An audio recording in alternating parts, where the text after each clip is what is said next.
Yo. What is up, baby? This is the show that should have happened on Friday. Yep. But it didn't happen on Friday. Just some random shit happens, and I'm sorry. Well, kind of sorry, not sorry, really. She's alive. Video games? Yeah. Whoa. Yeah. So you're saying I wasn't she's blaming it alive, on. I don't wasn't take blaming it on lessons? you, Dan. You No, know what I mean? it's not my fault either. Yeah, I know. I didn't get a I migraine. already told you, man. I know. What's up, guys? How you Yeah. doing? Thank you for joining us. This is episode 42 of TBC, Backlog Chronicles. I am yours truly, Dr. Mo Kalma. We have two returning wonderful people with us that always love to join the panel, baby. The round table. First, we got my man Dan Rodriguez from Season Gaming. Good to see you, brother. I'm here and not in One the Piece. ER. In One Piece, not in the ER. Yep. Eating ice cream, rocking that Season Gaming shirt. I love it, man. I got everything going on tonight. This is great. I got a Monster Energy to my left. I got a Diet Pepsi to my right because it matters. Because it matters? Hell yeah. We're ready to go. That's the way to do it, man. We're going to have a good one. Jordan, fresh off of work, my brother in arms. How you doing, man? Good to see man. you again, baby. Yeah, you as well. Thanks for having me come on again, man. Yeah, literally, I am fresh out of work. I'm still in my scrubs. But I'm just here to chill with you guys, so let's freaking do this. Yes, you are, man. You're here to chill with us, and then there's going to be a lot of happy people in the chat just seeing your sexy-ass face. So, Yeah, I was going to say he has a lot of 50 Shades of Grey going on right now. Yeah, absolutely, man. I know him, and look at he looks all prepped and shit, man. What is that? Is that a collared shirt you're wearing? Yeah, dude, bro? this is a scrub top, dude. Oh, that's a scrub top, really? Wow. Wow, bro, you are fucking advanced. I just bought some fig scrubs a couple months ago, and I thought I was fucking. Figs are great. Figs are great, man. They're pretty fucking expensive, so I only bought two. I only bought two pairs right now because they can. Holy shit! Fucking advanced. Oh man! All right. Yeah. So we got a lot of shit to talk about, but before that, Mike, my man, what's up, brother? Man, nothing much, Mo. Been pretty busy with the family lately. Got a pregnant wife, so that's like, you ever seen an ocean when there's a storm? It's like that, and you're on a rafter, and you're just like hanging on. You're like, let's go. Like pickles at 1 a.m. Okay, let's do this. Pickles, and I don't know. It's good stuff. Try and keep your game in there. You know what, bro? Pickle game got to be strong, man. What It's in those the hell are you cravings and talking stuff. about? I don't know, man. A pregnant wife. Oh, okay. That's all you I was asked how it was going for me. That's how it's going for me. Okay. I was trying to put everything together. Got you. It's I cool. got it now. Hey, look, Jordan. Jordan, you already got a small fan club, dude. Wild Boy just said if the chat is getting pregnant again because you're on the show. I mean, hey, man, people asking weird. Look at those fucking pearly whites, man. I hope right. I'm gonna try to get your face flushed as much as I can today. Man. Yes. It's gonna be amazing. Freaking Anyway, hey, Mike, I'm sorry that sucks. Those late night runs. I can honestly say my wife never had those weird late night cravings for both of my kids, mercifully. So. Yeah, man, that sucks, dude. But hang in there, brother. Yeah, it's good. Yeah, It's good. I do feel your pain, honestly. Yeah. So before we dive in, guys, first I'll start with Dan. Dan, what have you been up to, man? What are you playing nowadays? You know what? Mike will be happy to hear this. I've been playing a lot of Avengers. A lot. Assemble, Oh. baby. Yeah, I decided to main Hawkeye because for some reason he seems like the most like squishy guy, but he also has a very decent like ranged attack, which is nice, and he's actually a pretty good all around character. I know the community around that game is not a huge fan of the new DLC, but since I stepped away from it for so long and kind of coming back, I've actually been enjoying it quite a bit. I'm still trying to figure everything out because it's still a little confusing to me. So, but I'm getting to that point. Other than that, I've just been like playing all the new DLC that came out, like the what the hell was it? The Immortals Phoenix Rising one. That one's awesome. And then the Outer Worlds, which is actually a really good little DLC for what it is. So it's kind of like a little murder mystery they added to it with the amazing writing that Obsidian does, and it's hilarious. But short of that, it's just been watching a lot of TV too. What have you been watching? Snyder Cut? I did watch that. Yep. Cool. I sure How did. was it? It was. I didn't like 4-3. I don't know what the hell that is. You know, Right. I mean, it's super. It's like the primary complaint, man, from everybody. It is. And that's. I mean, you know what? I mean, it's like Nolan level of like, look at me, I can do all this different stuff, and I'm cool. I don't need that garbage. Just give me what I want. I mean, it's 2021. You know, nobody's watching it on these stupid little CRT TVs anymore. I mean, yeah, it just maybe they are. I don't know, but it just seems super pretentious. When he, I feel like he didn't have to, but whatever. I've just been going back since I have HBO Max now for a month, going back and watching a bunch of stuff on there. Silicon Valley is one of my favorite shows of all time. I love that show. I've gone back and been watching that, and just pretty much everything. A lot of YouTube too, just relaxing. That's Nice. That's where I'm at. All right. That's good shit, man. That's good. Right, it is. We got to get you to play. Actually, I'll talk about it in a bit, man. I can't wait to tell people about it. I know Jordan's about to dive into it a little bit. You know, Jordan, man. in my mind. I know what you're playing, bro. Since you and I are playing every fucking night. And you know what, Diego? Diego's in the chat here, man. Diego might be a little bit jealous, just knowing, I got the hot chick, bro. I'm sorry. All right. You want to jump in on this action? Jordan, baby, what have you been up to, man? Yeah, man. So obviously, me and Team SG, we wrapped up the Halo tournament, 24-0. So that is one thing that I was playing, and that was so exciting. That was so much fun. I can't thank Ains enough for having me on the team.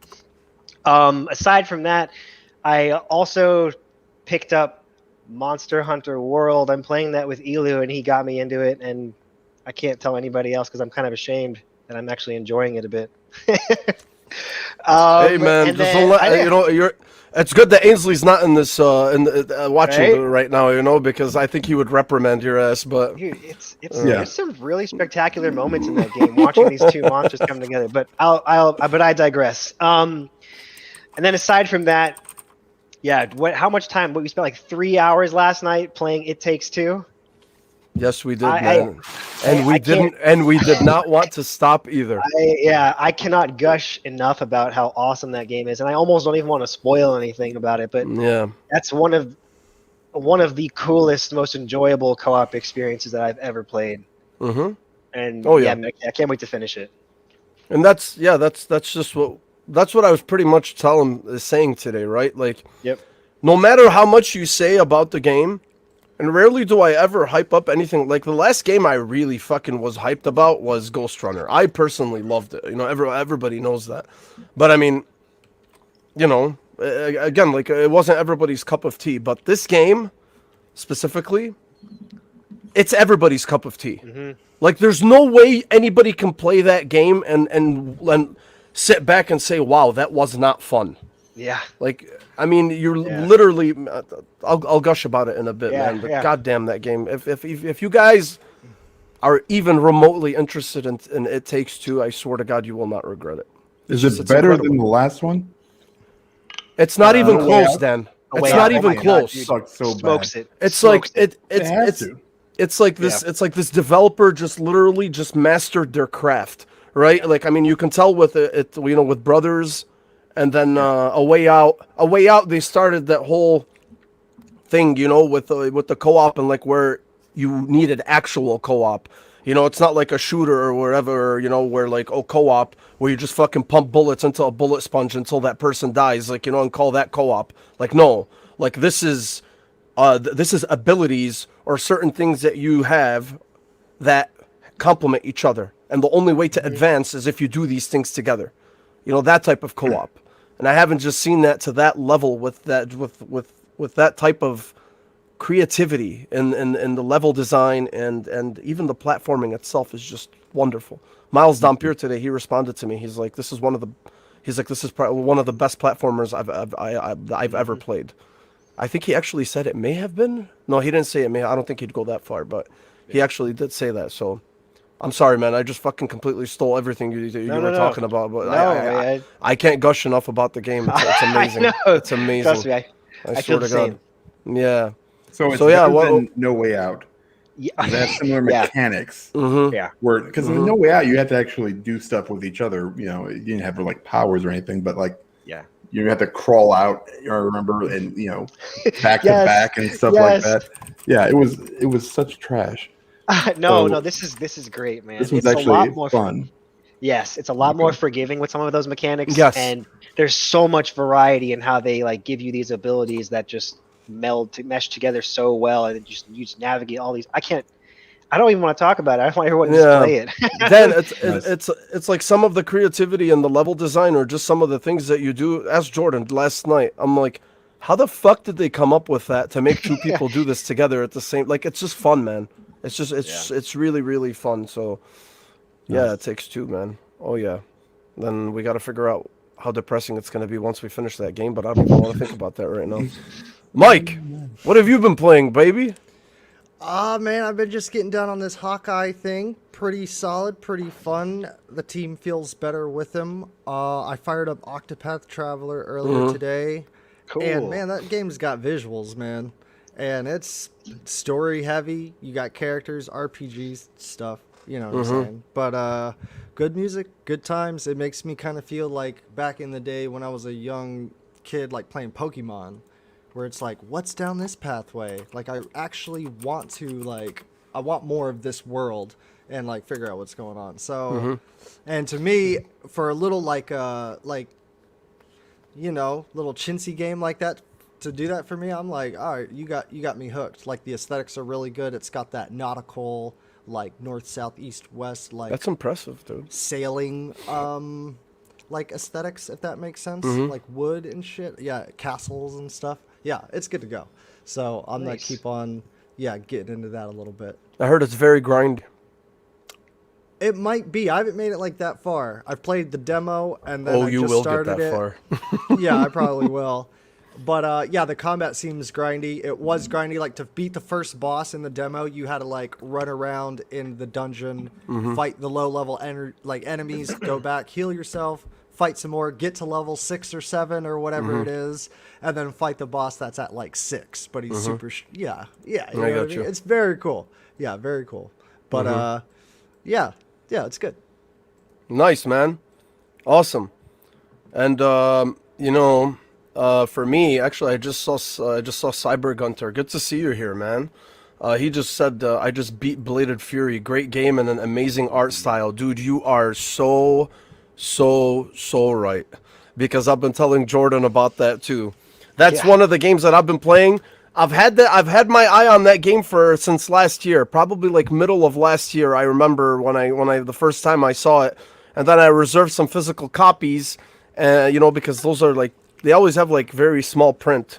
So I ended up playing that, and it's fucking excellent. It's it really took me by surprise. The combat mechanics are awesome. They're a little bit hack and slashy, but the boss battles are great. They're very creative, beautiful art style.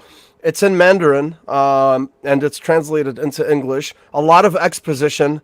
I'm not really the biggest fan of the story, and there's a lot of it'll pause in the middle of action scenes or whatever, where these 2 exclamation points pop up above her head. So kind of stops the action a bit, but it's not enough to really deter you from the rest of the game itself. So if anybody's gonna check out a cool indie, it's $20.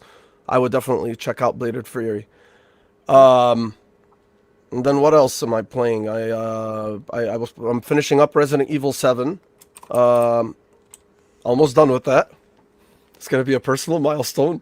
Dad, I'm doing it, man. It's a horror game and I'm doing it. I'm almost done. I met the last guy. Oh, Dash, my man, good to see you here. Dude, I met the last guy. I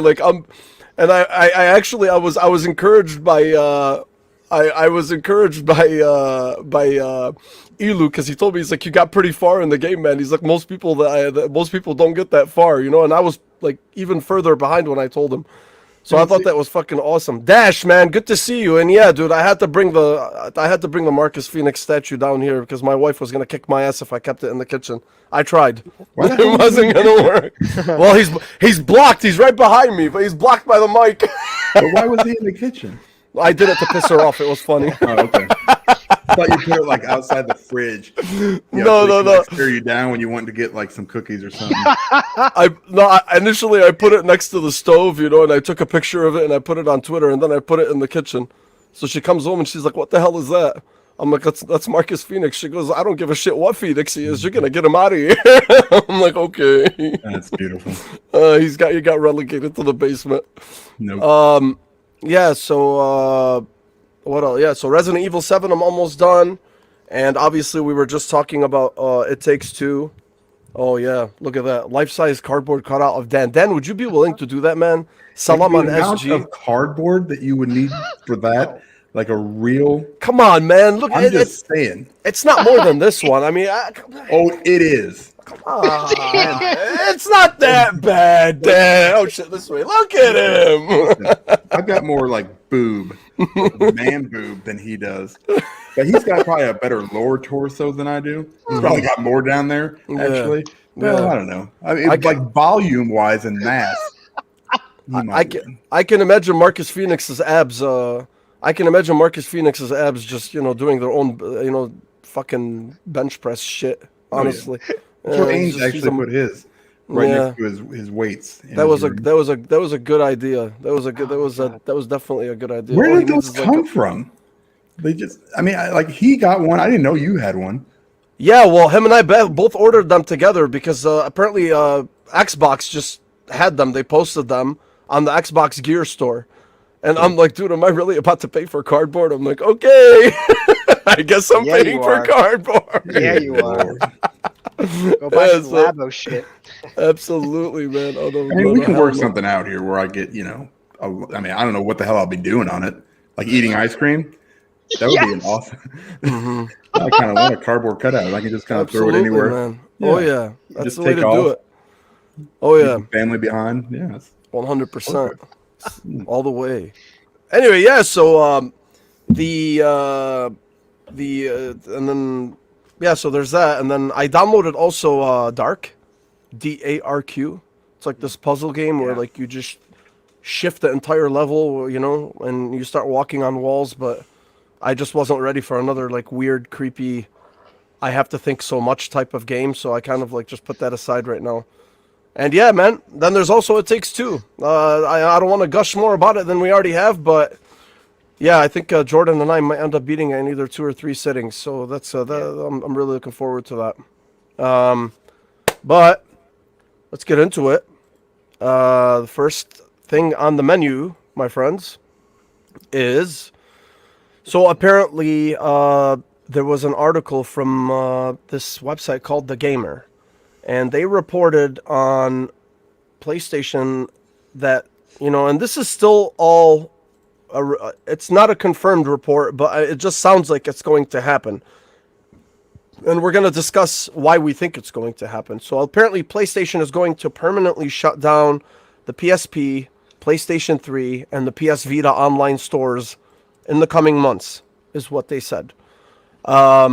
So the just really a few details. So apparently, according to the sources that they have, the stores will shut down on July 2nd, while the PS Vita online store is going to close on August 27th. After those dates, you'll no longer be able to purchase digital copies of games, nor any content for the platforms, for those specific platforms. The reason why I wanted to bring this up is because there's like this, you know, we're on Twitter, you know, we're in the gaming space, so we always see conversations, whether they're stupid or whether they're you know, or whether they're actually meaningful. And we always get into, and we always talk about, you know, about library preservation, legacy library preservation, and how important it is. You know, for somebody like me, I think it's important, but that's because I'm a physical game hoarder, you know, as you can clearly see. So, The thing with this situation is I'm kind of like split up on it, and the reason why is because of the two different how am I going to say this? The two different philosophies that both companies have. Xbox, we know they're all about backwards compatibility, preservation, playing your old games, and that's like one of the biggest drawing factors for me on the Xbox itself. That's why I have a fucking ton of Xbox OG games. That's why I have a ton of 360 games. That's why I always play old games, as you guys know. You know, like I'm always diving into the older games. That's something that I appreciate. At the same time, I like the fact that they respect the older library and they allow you to play them when you want and how you want and whatever it is, and they still offer it digitally. At the same time, when you look at the PlayStation side, it doesn't surprise me that this is going to happen. And realistically, you kind of got that sense once you can even go back to the PS3 days. Okay, like before even the PS4 was unable to play the PS3 games and before. What the initial PlayStation 3, the launch edition had the Emotion Engine. So you were able to play natively PS1 and PS2 games backwards compatible, not via emulator. That cost a lot of money to produce, and obviously they were already hemorrhaging money, so they cut that out of the future consoles and they started selling the PS3 without it. They figured they're like, whatever, fuck it, right? Everybody who wants a PS3 is going to play the PS3. Nobody wants to play PS1 and PS2 games. PS4 comes out, and initially, and never had any backwards compatibility on it. The only way you can play the games is if they were digital. And so they were starting to set the trend, and then obviously Jim Ryan back in 2019 when he said that thing, he's like, I can't imagine anybody going back to Gran Turismo 1 and 2 and playing those games. I really do agree with him on that end, but it depends on the games themselves, right? Gran Turismo over the years has gotten a lot better. It's gotten better, just everything, mechanically, visually, from the top down. Maybe not every single entry in it. I'm just using Gran Turismo as an example here. This could really apply to anything, but like if you offer me, if I'm like, okay, I like Tiger Woods golf, right? If you offer me to play Tiger Woods golf, I'm not going to go back and play Tiger Woods golf 2016 or Tiger Woods golf 2015 or 14 or whatever it is. I'm just not, right? Yeah, sure, it's cool that you're offering me that, but I think that type of preservation is good only when it's applicable. I guess, if you have the disc versions, cool. If not, then is it needed? Or is this just a way, is this just a consumer-friendly thing that they're doing, which obviously there's nothing wrong with it. That's why I say I'm trying to word this as best as I can, because I love Microsoft for what they do with that, and they allow me to play all these games and download the games. But at the same time, I see what PlayStation is doing, but I also think it's fucking shitty at the same time what they're doing, because of the fact that you're taking away people just can't buy these games anymore digitally, right? So now you have to look for the physical media, and the prices on those are going to get jacked up. They're going to, especially for the Vita, right? Games are already not cheap for the Vita. So I'm just going to let you guys just really tell me what you think, at least like in terms of what you think with, regarding PlayStation's philosophy with their backwards compatibility. I think the PS5, they were pressured to do it just because of Microsoft and the way that they've just done so well with their backwards compatibility, because I honestly think they probably wouldn't have even given a shit to play to play the PS4 games. But who knows, right?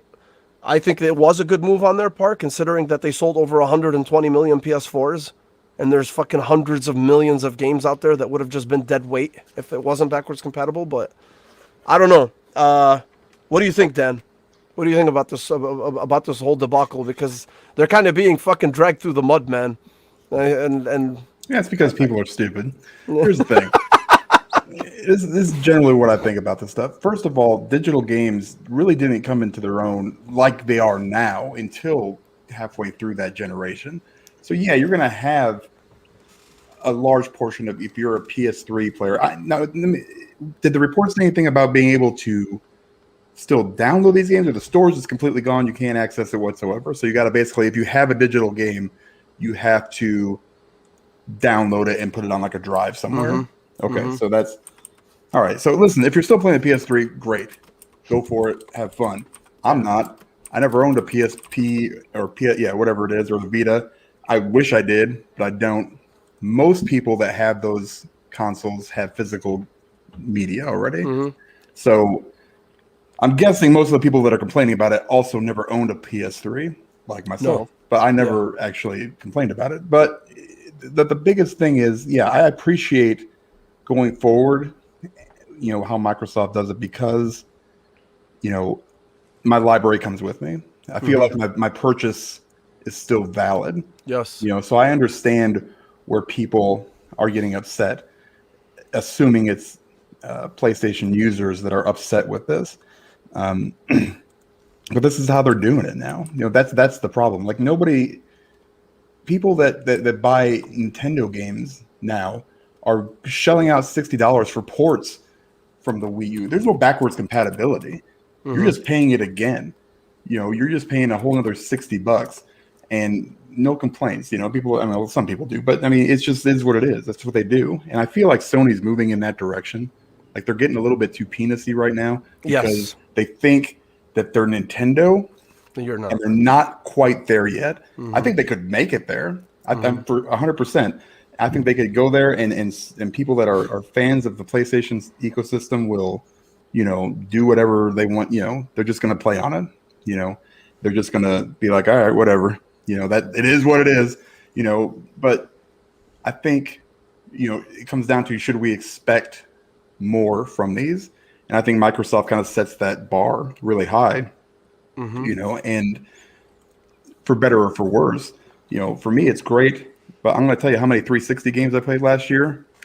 0. So even though I own a ton of them, I have no desire to go back and play, but I'm glad that it's there if I want to. If the mood strikes, I can go back and play, any of those games that I have, loaded on there, like Spec Ops. That was probably the last one I played. Spec Ops is good. And that was 2 years ago ish. And that's why I was saying, really, but you kind of like really just backed up what I indirectly what I was saying earlier, because it depends, right?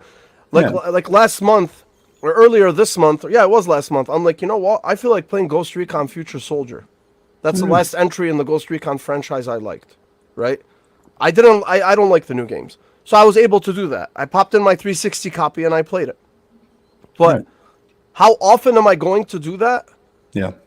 Very, very rare. And I actually tweeted about that a couple of weeks ago. I'm like, I would love to see the analytics that Sony has and Xbox has, just to see why they decided to go into these two different, why they diverged in the way that they did. Why does one care about it more than the other does? And the other thing, too, really, that pisses me off, I'm sorry, Jordan, I'm about to get to you, because this was something that I forgot. For Sony to talk about their history all the time, if you played like Astrobot on the PS5, right? They dive into their history a lot and about the legacy of their previous, all the freaking franchises that they've had from before. But you're not letting us dive back into that, right? Like you're not allowing us to experience those again, even for people that have never played those. So, for a company that really touts their history and how rich their history is, you're doing a pretty shitty job of letting us see that history. Or for the people at least that want to see those games from before, they're not doing that. So I don't know. Well, when you say analytics, do they? I'm sure they've gone back and went, well, this is how much it costs us to keep this shit running, as opposed to how many people are actually buying this shit. Like none of those games are really. I mean, you can play some of them on the PS4, and I don't know if any of them work on the PS5, so I mean, it's really not benefiting them to continue to sell this if they want to push their next gen hardware, as which is what they're doing, and that's fine. I mean, do your thing, I mean, it's nice to have that option, knowing that, that's the only console I think I ever skipped was the PS3, and that was only because I think it was, just time, money. I was just like, I mean, there was nothing there at the time that made me go, I need to play it, except for like MLB. So that was the only one that made me kind of wish I had one. So I think this hurts, PlayStation users that still own a PS3 and a Vita and, all any of the handheld stuff. that's who it's hurting. It's really not hurting anybody else. I understand, and anybody that has physical games is going to be fine. They can just pop it in whenever they want to. Yeah. So it is what it is. I mean, it sucks. I'm glad that most of my purchases have been through the Xbox platform, because I can, like I said, if the mood strikes, I can jump on it, download it, be done, So I don't know. It's one of those things. I think it's just people like to complain, and it's most of the people don't even care. It's just They really a talking don't. point. They really It don't. sucks. They don't. Jordan, what do you think, man? Yeah, Hey, no. Hey, ambassador glasses off. All right. Okay? All right. So, to your point, and I am speaking as a member of the council. Ooh, where's Diego when I need him? No, kind of like to Dan's point too. Like I said, it's just people making mountains out of molehills. But this is ultimately the transition that we're all going to be at some point. All media will eventually become digital. But yeah, it does suck. I mean, there's a handful of times where I think back and I'm like, maybe I wish I did keep some of my original Xbox games, some of my original 360 games. But it's maybe like 1 or 2 times every 6 or 7 months. So it's cool just having the option, kind of like how with what Xbox is essentially doing.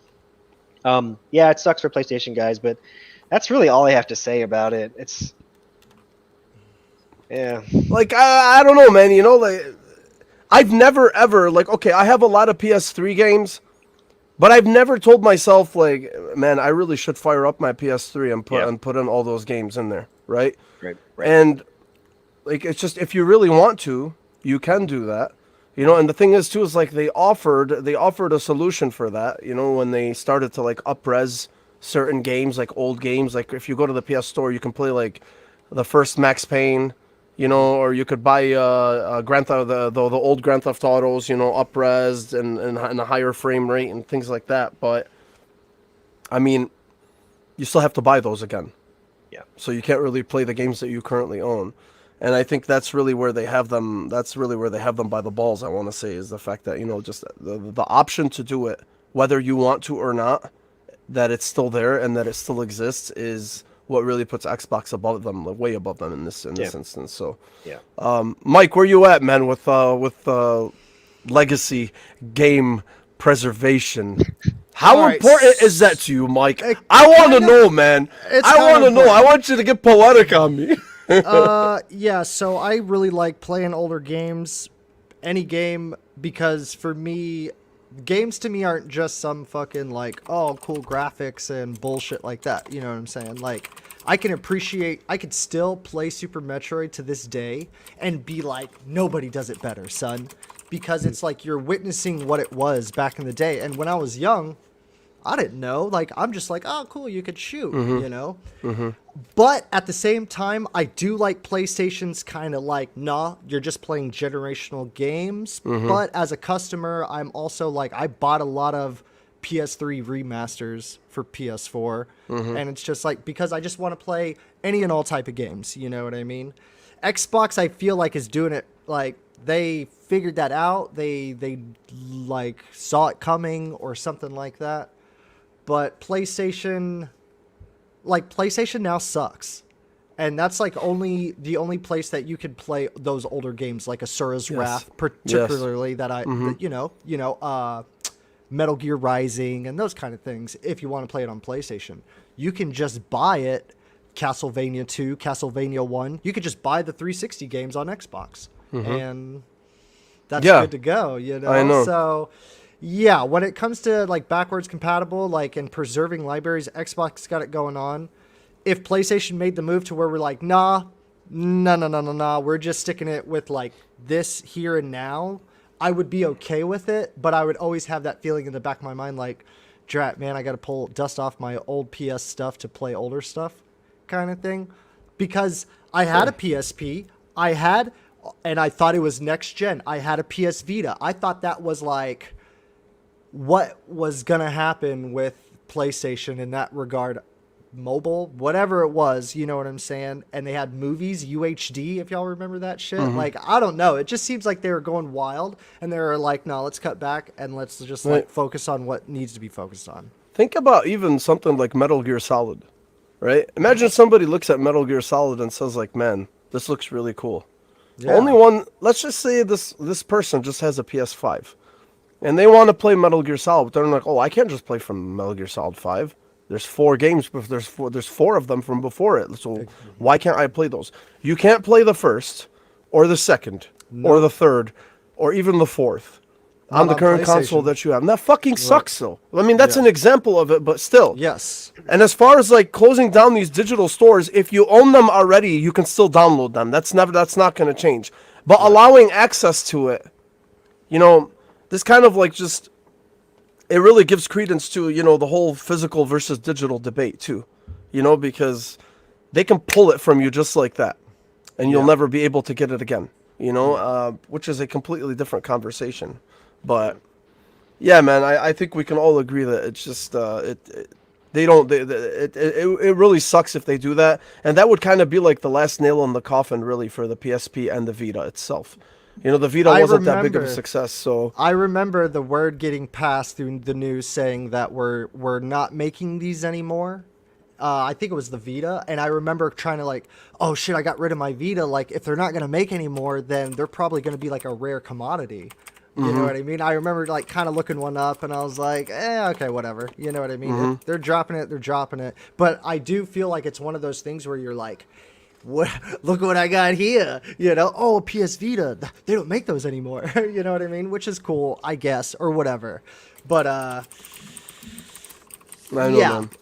basically, if you're keeping people from not being able to play games, especially like games like you're saying, Mo, like Metal Gear Solid and shit like that, that's where it's like that is messed up. You know, that's what sucks for any gamer that wants to be like, I want to try something. I'll go through the first one, even though it was made 25 years ago. Yeah. But it's those types of experiences that gamers have. Like, I've never played the first Metal Gear, so I'm going to go back and play the first Metal Gear, and you're going to be like, wow, they were doing this shit back then.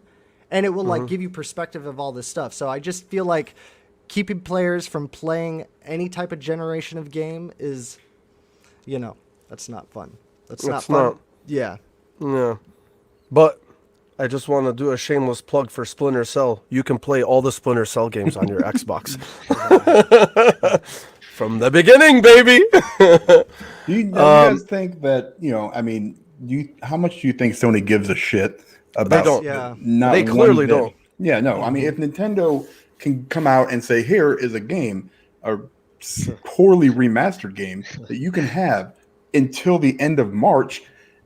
And like, you know, everybody was like, what? This is garbage. Nintendo's just like, so this is it. I mean, this is what you get. They've gotten to that pinnacle of, you know, don't give a fuckingness where they can just do whatever they want. And I think that's where Sony wants to be. And I don't think they're there. They might be there eventually, maybe in a few years. And people will just do whatever, you know. And we can sit here and say, no, that's not going to happen. We're the 1%. You know, everybody's going to just roll with it. You know, if Xbox came out tomorrow and said, well, you know, we're going to close down the Xbox 360, you know, all that, you know, you can't download this anymore. You know, people will probably be pissed off and they'll get over it eventually. So that's what that Yeah, but that like, is. I mean, I get that, you know, but a majority of the 360 games you can play now. So like, I mean, fuck, you could buy an Xbox One for like $150. Yeah. $100, $150. So, I mean, Why would you? Why would you? Yeah, well, I mean, that's what I'm saying. I mean, because you can't buy an X, a Series X maybe, but I mean, that. You know what though? I say that, but not 3 days ago. My kids came to me and they're like, "Dad, can we get a 2DS because I want to play this?" I'm like, "What in the hell are you doing? We've got 3 Switches in this house, you know, brand new consoles, and you want to go back and play this? They're 14 years old." I'm like, "What in the hell?" That's pretty cool, I want like Tamagotchi life or something. I'm like, I don't even know what the hell that is. Pocket Pikachu, bro. Yeah. You know, and guess what? The DS store is still open, so you can go on there and buy it for $20. You can. Which is insane. Yes, you can. You can. You know, so I mean, I'm obviously in the minority here, but it's just one of those things where it's like, I want the newest, best, shiniest stuff, but I am glad that I have access to everything I've paid for up until this point. With the exception of maybe a couple games. And but I don't know. It's just crazy to me. And even this newer generation now, like they bought like I don't even know if this is legal. I'll probably get in trouble for saying this, but like on Amazon, it's like 201 games on one little, SD card, DS cartridge. There's like 200 games. There's like $20, so I bought it for them, and they all work. Have you ever heard of the 64 EverDrive? Maybe that's what it's like that. So the EverDrive has you put the games on the SSD in here, and you pop this into your Nintendo 64.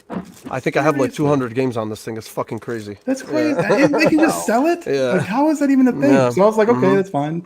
Here you go. I got them that. And they found an old 3DS, and I bought a charger for it. Now they're playing that. And leaving their very, very expensive new hardware collecting dust.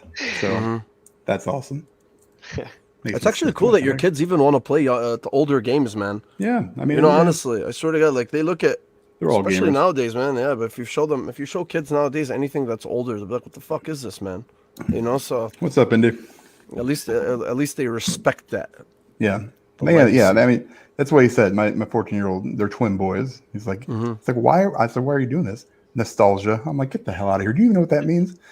What are you nostalgic of, man? Yeah, you were born when the Xbox One was out. Stop it. Yeah, some of these games weren't even around. Awesome. Are you kidding me right now? Oh, that's hilarious. Nostalgia. Yeah. Oh, the nostalgia is awesome. So they're 14 years old? Yeah, 14-year-old twins. Oh, God, they were born and they're in out there playing, 2000s. I think, a 2DS and another DS Lite L, and I don't know what the hell it's called. But they got them, and they were playing them, so great. Good for me. That's But awesome, you know what? man. That game thing where it's like 200 games is awesome.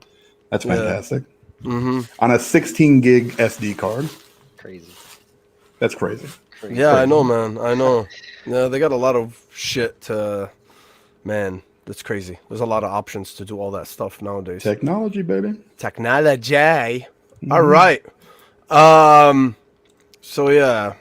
The really quick... So Xbox, I think a lot of people saw this coming eventually, because... So Xbox just rebranded Xbox Live to now Xbox Network, giving rise to more, more of those stupid conversations like, PlayStation Network, Xbox Network. How do you even come up with this? Because shit they're fucking sometimes? stupid, man. They have nothing else to talk about, That's right? insane to me, I know, man. and I actually saw that. I'm like, I'm not even lying. I unbelievable. didn't even see this week. Oh, you didn't see Xbox Network? So previously, like last year, it was reported like in the little terms, when you're signing up for Xbox Live or whatever it was. So the word live was removed, right? The word live was removed. So they were starting to change their lingo a little bit without any official announcements. And then finally, they just made it official last week or earlier this week, and they said like, hey, we're just rebranding Xbox Live to Xbox Network. So now everything is under the Xbox Network umbrella. And initially people thought, they were going to start changing their memberships or something was going to happen to Xbox Live Gold. And I promise you guys, something will happen to Xbox Live Gold. It's only a matter of time. They're already starting it. No, I'm just saying Like that price hike program. that price hike that was retracted, it's going to come back in a different way, in a more well thought out way, but something is going to happen. Yeah. And no, I don't have any sources, and I don't pretend to have any sources. This is just an opinion, speculation. That's it. boy. Okay? Jordan knows. Yeah, Phil's number that's right. like on the line. He's just like speed dial number 2 I right got my behind photo me. with Phil right over here. Yeah. Phil, get on here. Yeah. So, but anyway, yeah. So I just thought it was worth mentioning. I think it's cleaner, honestly. It sucks, because Xbox Live, man. I mean, we all have like, Ains was showing like the shirt that he had when he was a beta tester for Live when it first launched, and then obviously, nostalgia, like you call it, and that's really what it's always been called. But I think it makes more sense now because they have a lot of services and things, and I think it's nice to just give it like a more. I don't want to say, I can't say it. Fuck it. It's my show. It's more of a professional name, instead of like, Live is just like it's like older lingo for it. I think, they're moving forward and they're changing a lot of things in the future, for obviously. And I think it's good. It's good There's to little just to no brand chance I change what I say. What is I'm it? gonna continue to call that Xbox Live probably forever Yeah. until I die because that's Yeah, just we're what still it gonna is. call it live. I know. Right. I'm just trying to find like a positive thing to say about That's it. You know, fine. whether it matters or not, it doesn't really fucking matter. But Yeah, it I still mean, works most of the time, so that's all that yeah, matters. that's all that matters, man. And you get those download spikes that I was telling you about, Jordan, the other day. I'm on fucking Wi-Fi 5 and it spikes up to 450 megabits per second. I'm like, what? That's How am I? excellent. Wi-Fi 6, I Yeah. would say yes, right? Because I have a Wi-Fi 6 router, and I have 1 gig speed. So I'm like, okay, like I've seen the PS. Oh, actually, no, I'm not gonna even say that. Like my phone on Wi-Fi 6 can hit about 800, 850 sometimes, That's right? gross. Which is insane. But yeah, the Xbox and the PS5 aren't sniffing that. Even though the PS5 is Wi-Fi 6, I don't even know how the fuck we got into this conversation right now. But yeah, Xbox Network. That's pretty much. Jordan, Yeah. do you have anything to say about Xbox Network? I don't think you No, do, man. Yeah, no, there's really it's nothing. literally it's just a Yeah. name change. You know, at the end of the day, that's it. You know, Exactly. life goes on. I know, man. I know. And throw my shirts away. Yeah, Yeah. pretty much. Put those shirts away. It's done. See, he knows what's up. Wait, what did he say? Hold on, wait a second. Who? Par for the course It's to call on there. something the name you grew up with knowing. So Xbox Network will always be Xbox Live, just like the Willis Tower. Man, Exactly. Wild Boy is spitting facts, bro. That is- you yeah. are spitting. Highlight that boy's freaking message, man. Wild Boy, that is facts here. I'm even gonna put it for you. It Facts drives me crazy in the chat because that's what Absolutely. I call it. I still call it Sears Tower because I didn't even know it was called the Willis Tower. I grew up in Chicago, so it's like it will never know, be man. anything but the Sears Tower. Yeah, it's gonna be Xbox Live forever. Yeah, it's Xbox Live. Who gives a fuck if they call it Xbox Network? Yeah. Somebody does. Okay, so I guess that's a takeaway message from this conversation is it's still called Xbox Live, bitches. Nothing has changed. All right. Next is the. So apparently Microsoft is in talks to acquire Discord for $10 billion. This is from a Bloomberg article that was mentioned. Apparently they've been talking about this for a long time. If you don't know what Discord is, it's a video game chat community, and word from Bloomberg is that they are looking to acquire them, and $10 billion is the asking price. You know, apparently Discord has been talking to potential buyers, and obviously Microsoft is always in the running for these types of situations, and this is no different. And I don't really have too much investment into this, to be honest with you, like other people are. You know, like for instance, like I use I use the live chat with everybody. You know, every time we get on and we create the parties. I have personally never had an issue with it. You know, in terms of saying like, man, this fucking sucks. Audio quality sucks. Like, I don't want to use this anymore, right?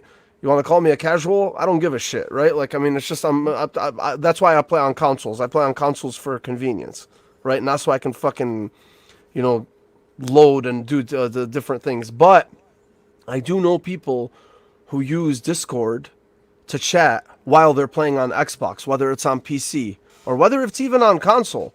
They'll use their phones. They'll use their phones to chat with their friends on Discord because I mean Discord just has better whatever you guys want to call it, sound sound codec or whatever. You know, I mean the audio quality itself is just better, and I've used it. You know, it does sound better. But to the point where I actually sat there and said when I read this, like, wow, yes, we can use Discord now. Like, no. Suck it, Sony! Yeah. Yeah, suck it, Sony, yeah! You suck so bad. Good luck using your rotary phones next year. You bitches. Oh, man. Honestly, like, I mean, it's,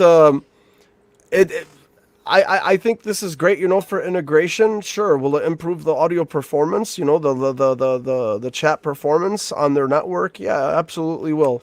You know, and I think the integration will be excellent. And it's a way to, it's just another big move on their part. Me personally, I think if they buy Discord, I don't think they're gonna make it for exclusive on Xbox, because this is not games that we're talking about here. You know, I think this is a social platform that's being used across a lot of different. My God, man, I'm like completely blanking out right now. But it's being used by different electronic devices, you know, and I don't think that they would limit a social communications app, to just one console itself or just under their network itself. But I could be wrong. But I mean, this isn't like a video game, a AAA video game where you want to keep it on your own space.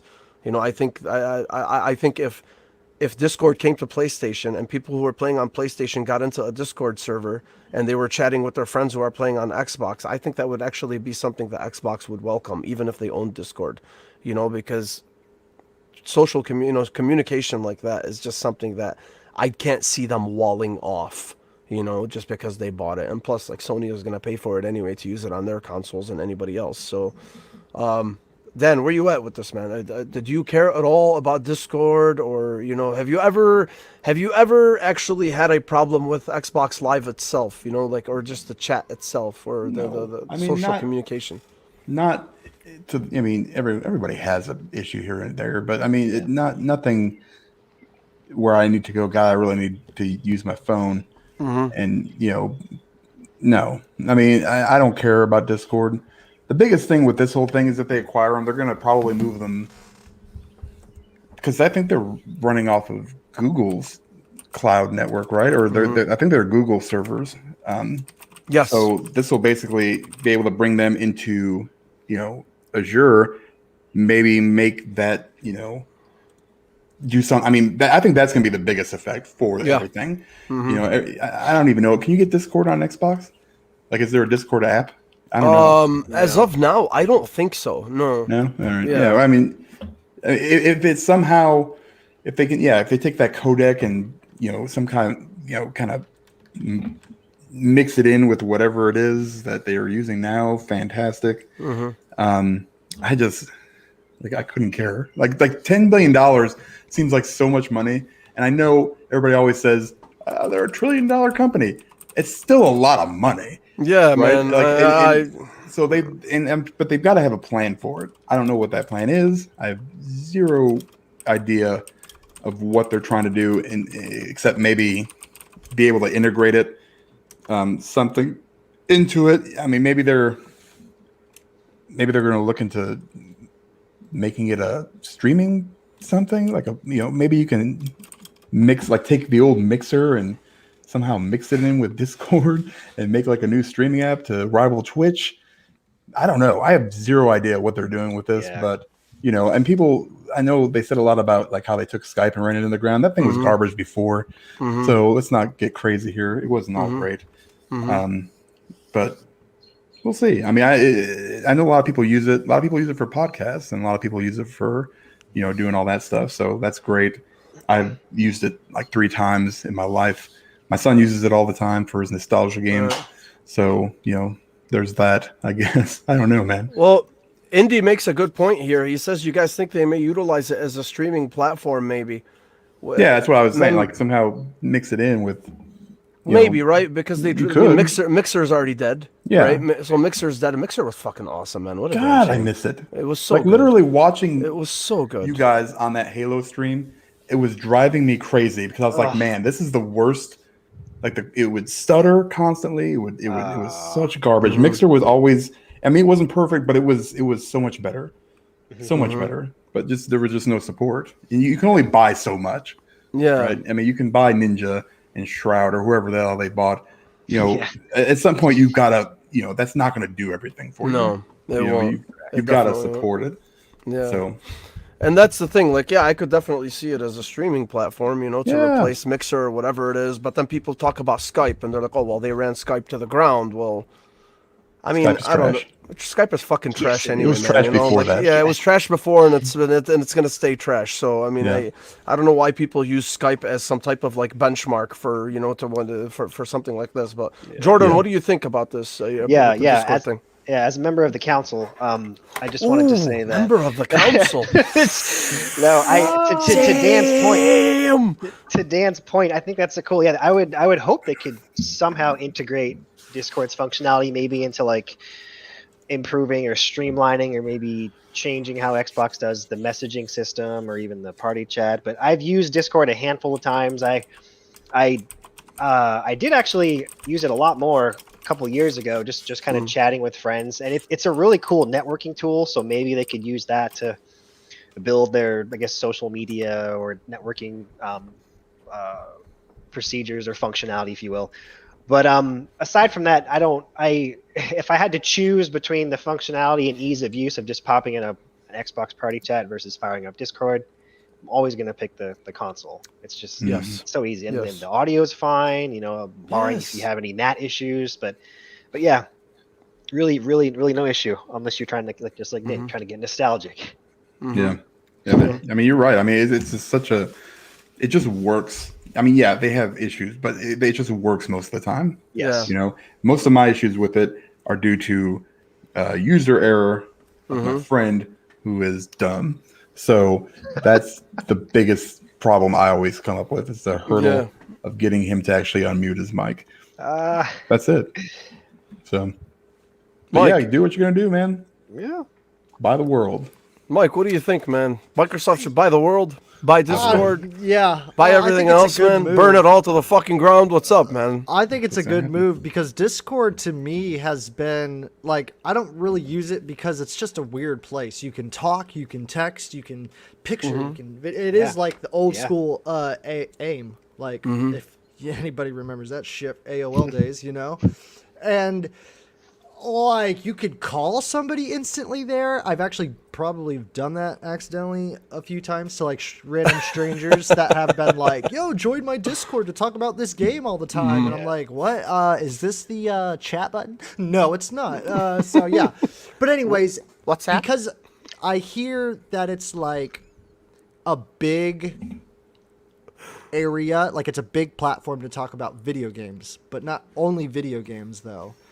So, like, whenever y'all talk about, like, implementing into Xbox chat, I'm like, they might or something, but I have a feeling that they might use it for something else and do it bigger and better, remap it, remake it to what they think they can see fit. They can utilize it as some type of other platform. I'm not really sure, but at the same time, allowing PlayStation and all those like guys use it, because a lot of games like, oh, go to our official Discord.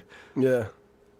You know what I mean? That's where it gets that weird territory where I'm like, they're going to have to acquire it, but then really do something unique and interesting and big. Kind of what Dan was saying. It's like, I couldn't even think about what they need to do with it, but it definitely has to be that it's a unique little purchase, that's for damn sure, know. And Discord has been popular for at least 4 years that I know of. I've heard about it for a while now. It's a major thing, and whenever I first started getting into YouTube, like, have a Discord, and I'm like, god damn, how many times can I say on Instagram, look at my sandwich, on Discord, look at my sandwich, or whatever the fuck, on Twitter, look at my sandwich. Like, it's, oh my god, dude. Like, I don't know, it's just, but at the same time, though, if you guys never have used Discord, it's a good place to talk about. It's kind of like Reddit, where it's a good place to talk about very isolated things. You have hashtag like subjects on the side. Like, do you want to talk about lore on this game? Do you want to talk about cheats on this game? Do you want to talk about walkthroughs on this game? Here's a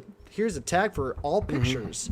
So it's very, very focused, very isolated. But to me, because I'm spread, like, my attention is on fucking everything. Video games, comic books, all this other shit, like that platform to me is just a little like, that's more for like, hey, do you want to talk to people? And 9 times out of 10, 8 times, 7 times out of 10, I probably don't, what I mean?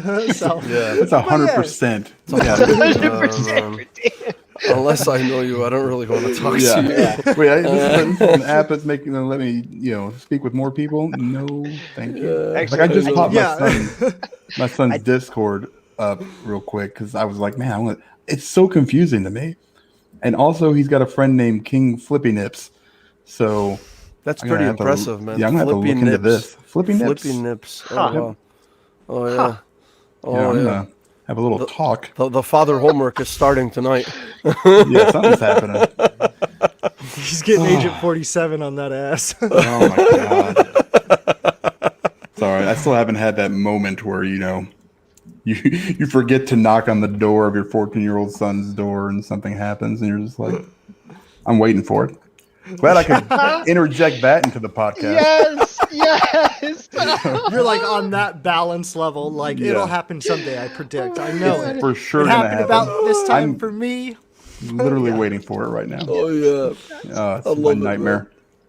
Oh man. I'm gonna be like Estelle from Seinfeld, where I end up in traction, in the hospital when she comes home and sees George treating his body like an amusement park. That's gonna be Dan, 100%. Dude, you know Flippy Nips. Flippy Nips should seriously go viral. That's the best fucking name ever. I can let me see if I Flippy can talk to this Nips. guy. I I don't know mean, who he my is. goodness, that's Yo, just Flippy amazing. Nips. What What's you up, got? Flippy Man. Nips? It's amazing. Yeah. Hashtag that shit. Let's do it, baby. Yeah, hell yeah, man. That's what I put. Flippy Nips needs to be hashtagged. Yeah, King Flippy Nips. Oh yeah, I feel bad for your son for tonight. So, might tell me who Flippy Nips? That's literally what's gonna come out of my mouth here as soon as we're done. Dude, what in the hell? Flippy Nips. Oh, crap. that's fucking awesome. That is great. We're Oh, off the thank you rails for here, that. gents. Oh man. Okay. Nintendo Switch. Nintendo Switch 2. Not much else really. I mean, we did talk about it last week, but obviously, like some more information came out about supposedly what it's going to, what the new one is going to include. So the details were from Bloomberg as well. 7-inch OLED screen, which we knew from before. Upgraded NVIDIA chip for enhanced visuals. A CPU upgrade. Memory increase. And apparently it's equipped with DLSS technology from NVIDIA to render 4K when it's actually docked. And it's launching this holiday and could be priced between $350 to $400. So without diving too much into that, because I'm not going to get into DLSS and tech and all that shit because this is not what we're here for. But one thing we do know is at least this is a more beefed up Switch like we've mentioned from before as well. I personally welcome it. I'm not sure about that price though. I'm not sure a Switch for $400 is going to. Actually, what the fuck am I talking about? This is Nintendo. People are going to buy it. It doesn't matter. It's not even going to take a second. Price. You can sell your used one for $300. Like it's been there for a year and a half. Yeah, yeah, that's absolutely true. Yeah. So I welcome this honestly. I know some people were kind of like bummed about the 720p handheld.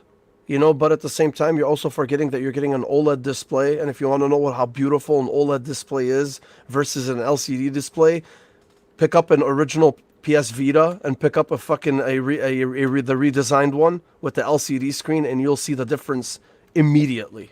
You'll see it. It's not like whoa, but still, And nowadays too, I mean, I don't know, man. I had this conversation with Ains. He was pretty bummed about the whole 720 thing, because he's like, it's 2021. Who the fuck puts 720 resolution on handhelds anymore? And I don't know. I actually wanted if anybody in the chat also can get going with that. If you guys wanted to discuss that, because I don't really, me personally, it doesn't bother me because I barely play handheld. Right, I've had the Switch since the day that it launched, and I've probably played handheld a total of 10 hours maximum since it launched. Right, the rest of it was just, and those were the times where like if I was on call at the hospital and I had like some downtime, I would play it. Like that's the extent of it, right? Like if I'm around the house or whatever, like I just don't. It's always been docked. So for me, getting it docked and getting it 4K and docked mode is what I really personally care about. The new Metroid, and if there is a Metroid Prime remaster and anything else in the future. My only thing is, I hope that the older games that were released, I hope they don't pull, I hope that the older games that were released for the Switch are able to be played in an enhanced form on this new console. Otherwise, that would really suck balls. You're out of your damn mind. You don't think it's gonna happen? I mean, why would it? I mean, it would be. What are you talking about? I would say maybe a has few of them. It's Nintendo, man. They don't have to. What they'll do is sell you a patch for $20 so you can play Bowser's Fury in 4K 60 or something. That's what they're gonna do. If they do it for free, they might do like one or two and then like start sliding in some stuff. But and that's the biggest problem right now I'm having with Monster Hunter, is because I'm so used to playing these games at 60 frames now. even either 1080 to 4K, whatever it is, and I am struggling. Like I this is like one of the few games I haven't bought yet because I know they had an extended demo. I actually didn't realize it, so I started playing it, and I love Monster Hunter World. So and I think this one's got like that potential to be as good. It's just really, really hard to like flip something in my brain that allows me to play it. It's almost laggy. Yeah. You know, so they've been needing to do this for a long time. I'm never going to play it probably in handheld mode really either. You know, but I barely touch my Switch anyway. So this was like, you know, Monster Hunter Rise was the one game that I was like super excited to start playing. And then I'm like, damn, man, this is tough. It's tough. It's still good, you know, but it's tough for sure. I know, man. I know. Now, Jordan would actually be... He would be a good person to answer this because he plays the Switch a lot, especially in handheld. Yeah. Jordan, what do you think of this? First, I'm going to ask you: do you think it's necessary? And do you think it's necessary? And whether you think you do or if you don't, do you think this is something good? Yeah. So there's a necessity, and do you think this is actually good? Because for a tech junkie like me, you know, who wants to play Metroid and Mario and all this stuff, I mean, it doesn't necessarily have to be 4K, but just give me a slightly crisper resolution, you know, and their games are always well optimized, so I never really talk about performance except Breath of the Wild, which I heard runs like ass sometimes. But what do you think about this? Does. Yeah, no, as a representative of the council, I just wanted to say that Every time. I do think that it's probably not necessary for me personally. While I would like to have, you know, the best version, the best performance of the game, just like you would, I rely on those experiences on my Xbox, on my 65-inch OLED. I'm totally content with playing my Switch at kind of as it is, just because I know when I play a Switch game, I'm not looking to be blown away by what I see on the screen. I'm looking to be blown away by what I'm actually playing, like how it plays, how it feels. And yes, I do play the majority of it in handheld. Mind you, though, it has been at least 6 months since I've played it, but it was always in handheld mode because like I'm going to sit in front of the TV and play games. When it's time to go to bed, I'm going to get my Switch in my hands and start playing this. Mm-hmm. But that's just how it is. I love for me. it. Yeah. Love it. Yeah. Yeah, I mean, yeah, that's the thing. That's what I always hover on. Is like, I mean, is it necessary? Not really. They could wait 2 to 2 years, but I think it's necessary from a technology perspective because not for their games, but for the third-party games. Yep. Because we're starting to see more and more games like Hitman 3, which is being streamed. I remember Assassin's Creed. Was it Odyssey or Valhalla? You could only play them if you streamed them from the Ubisoft servers. So Control. there has Control. Yes, thank you. Wow. Yes. So they have reached that point where there are technical limitations. Yeah. Because there's just such a chasm. There's a huge delta between the PS5 and the Series X and the Switch. You know, I mean, yeah, you could bring anything to the Switch, but you know, I get the people that don't really care as long as they're playing it, but at the same time, like, how is it so appealing to you if it looks like a fucking potato? Right. Like, I mean, in potato mode, not everything, like, you know, a lot of people said, like, oh, well, look what they did with The Witcher 3. The Witcher 3 is still a technical marvel on the Switch, and I have no idea how they did it. But The Witcher 3's engine is also a little bit older now. You got to remember, that game came out 6 years ago, right? Yep. So it was certainly easier to scale it on the Switch, you know, well, whatever, scale it back or at least like optimize it because it's an older engine. And granted, yes, I think they used the same engine for Cyberpunk, but obviously they've enhanced it over the past several years. So yes, you can technically bring games to the Switch, but why are you going to ask developers to cut down on their vision? To cut down on their vision and the way that they intended for these games to be played, just so it can be put on this platform. And I think they have gotten. I personally think like they've gotten to a point where they're like, all right. I mean, look, they know it's going to sell. They know it's going to move units, millions of units. And at the same time, it also brings them closer in parity with the Series X and the PS5, because at least for the next 4 or 5 years, they're not going to have this issue of whether they can get these games, these third-party games that are going to come to the Switch as well, and how much of a sacrifice, you know, in resolution or performance they're going to have to go through by bringing them. So yeah. So I mean, I do think is it necessary? I guess you could say yes and no. You know. No for their first party games, but definitely fucking yes for the tech junkies out there and for the third party games. Yeah. Mike, what do you? Go ahead, Jordan. I'm I was sorry. just gonna say, I totally forgot about how freaking bad Apex Legends is on the Switch. I haven't played it, but I saw the video. That is atrocious. And that's the thing, terrible. man. You know, because the it uses the Source 2 engine, right? It's a modified version of the Source 2 engine. Yeah. And the Source 2 engine is so scalable. It's old, but it runs very well, even on older hardware. It runs well on older hardware. Yeah. So if you can't get it to run well on the Switch, you've hit I mean, come on. Come on. You know what I mean? So I think it is necessary for sure. Yeah. Actually, yeah, I just fucking changed it. You know what? Yeah, it is fucking necessary. They need it. They need it. They need it. Yes. Well, yes, I have just changed my mind live on this fucking show. Yes, it's necessary. If you guys know anything about tech, I mean, I don't know, like we see like Hitman 3 and Control and all those that are streaming, right? So are you going to be able to run games at even like 1080, 60 or 4K 30 off of an SD card? Like, is the write or read speed that fast? I don't know anything about that. I know it doesn't have to be SSD, right? Yeah. But either you're looking at, I just don't know how that works. I'm kind of curious because if that's what they're doing and they're trying to woo more third-party developers, then that means that they're going to have to pretty much keep them at streaming, like more like a Stadia kind of thing. I certainly hope make a deal with Xbox and just fucking cloud service your Game Pass on there. Yeah, that is true. That is true. I hope they don't. I know that their cartridge format, I mean, games load pretty quickly on the Switch, man. Yeah. Especially like their first party games. You know, so I know the cartridge format certainly helps it out. You know, it definitely helps out with the loading, but we lost Mike, but he'll probably be back soon. Oh shit. Okay. Fucking Miami or Florida internet, man. Yeah. I'm sorry, Mike. I know you'll be back soon, my friend.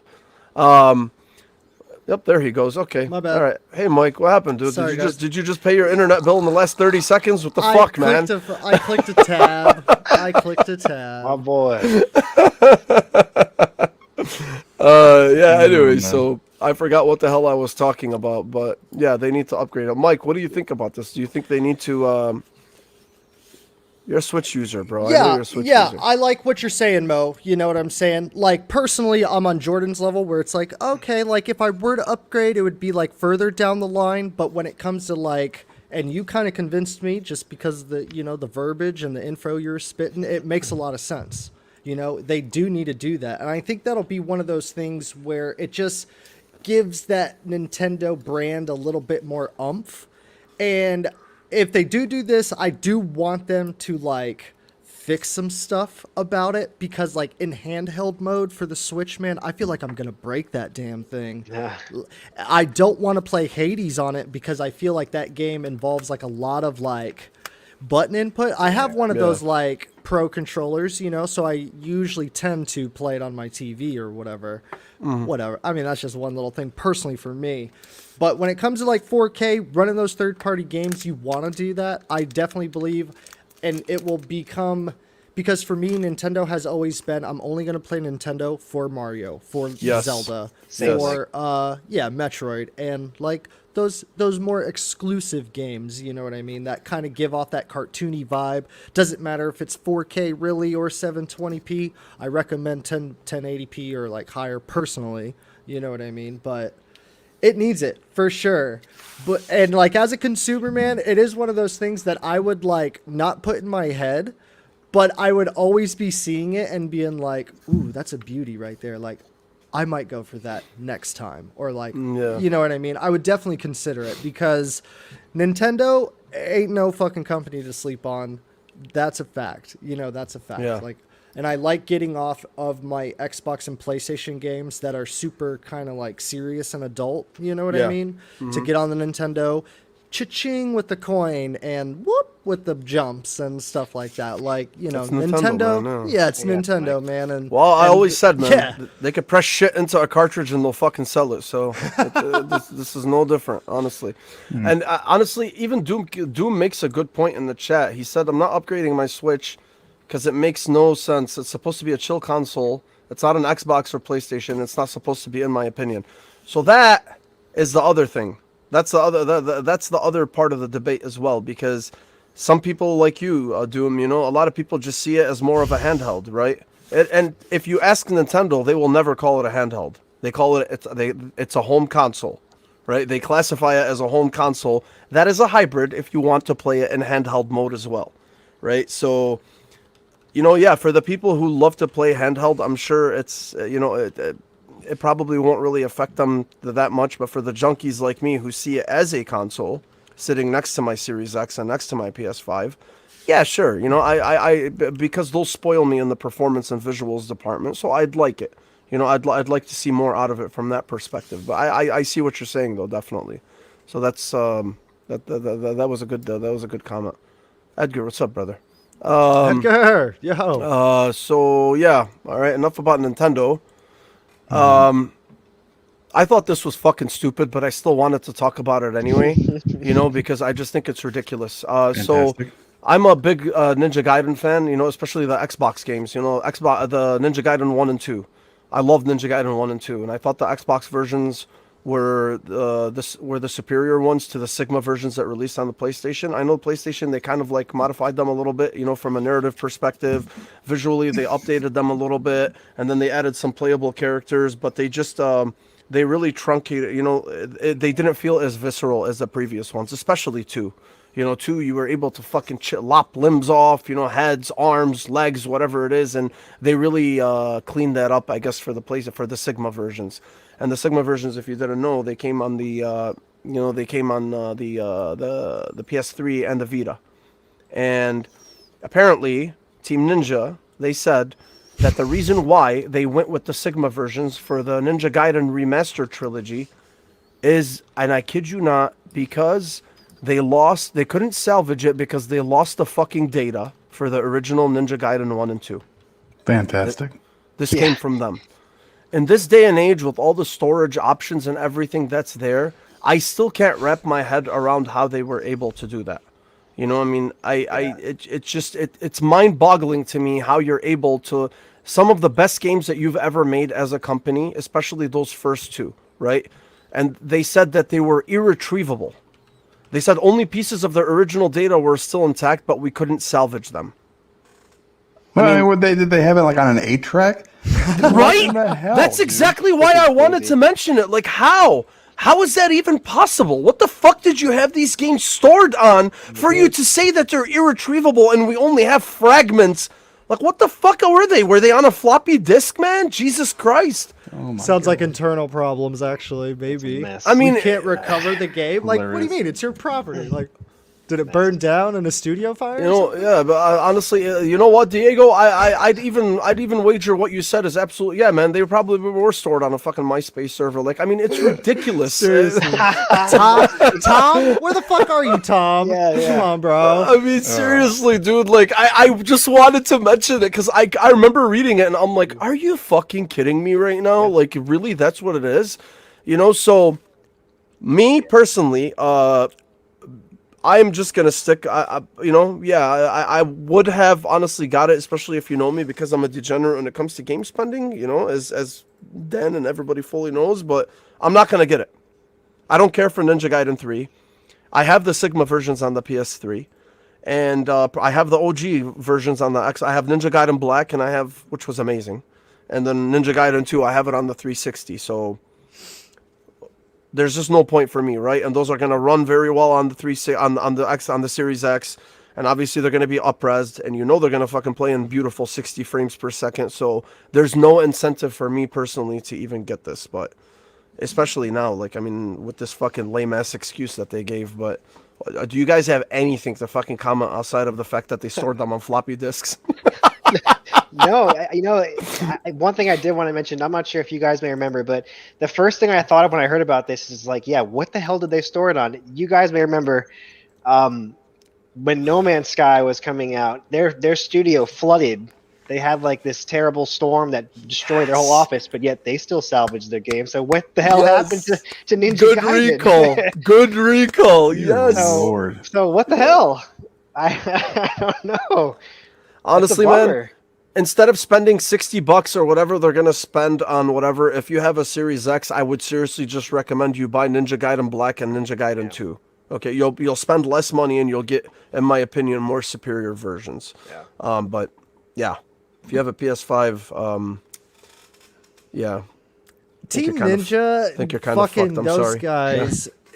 Oh What man, happened? like What happened? some of me though is just like reboot the franchise and make the dopest fucking ninja game that anybody has seen, bro. Like Ninja Gaiden.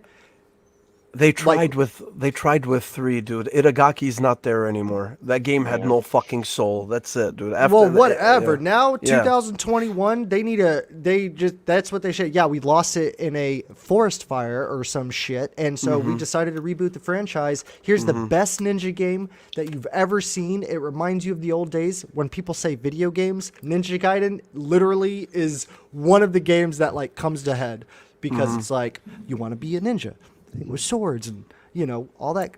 You got combos and shit, whatever, weapons and all that stuff that you think about when you're a kid, like, oh, I'm gonna use this broom as like a weapon or whatever. But Ninja Gaiden, man, needs to be on that level. That Kato game, Mo, you know what I'm talking about? You retweeted Project it. Kato. We talked about Yeah. it a couple weeks ago. Yeah, exactly. Like, Dan, you should look into that. What's it called? Project Kato? It's called Project Kato. That's just like the going name for it now. It's like this little studio, this little developer. I'm sorry, Mike, to cut you off. no, you're good. I like. Yeah, this game needs it's to a be little talked about. developer. I forgot what they were called. They're making this game, and all they've been showing is just like development updates, but on the character himself, like the model and the way that he animates and combat and the way he crawls and climbs and jumps. It's amazing. So.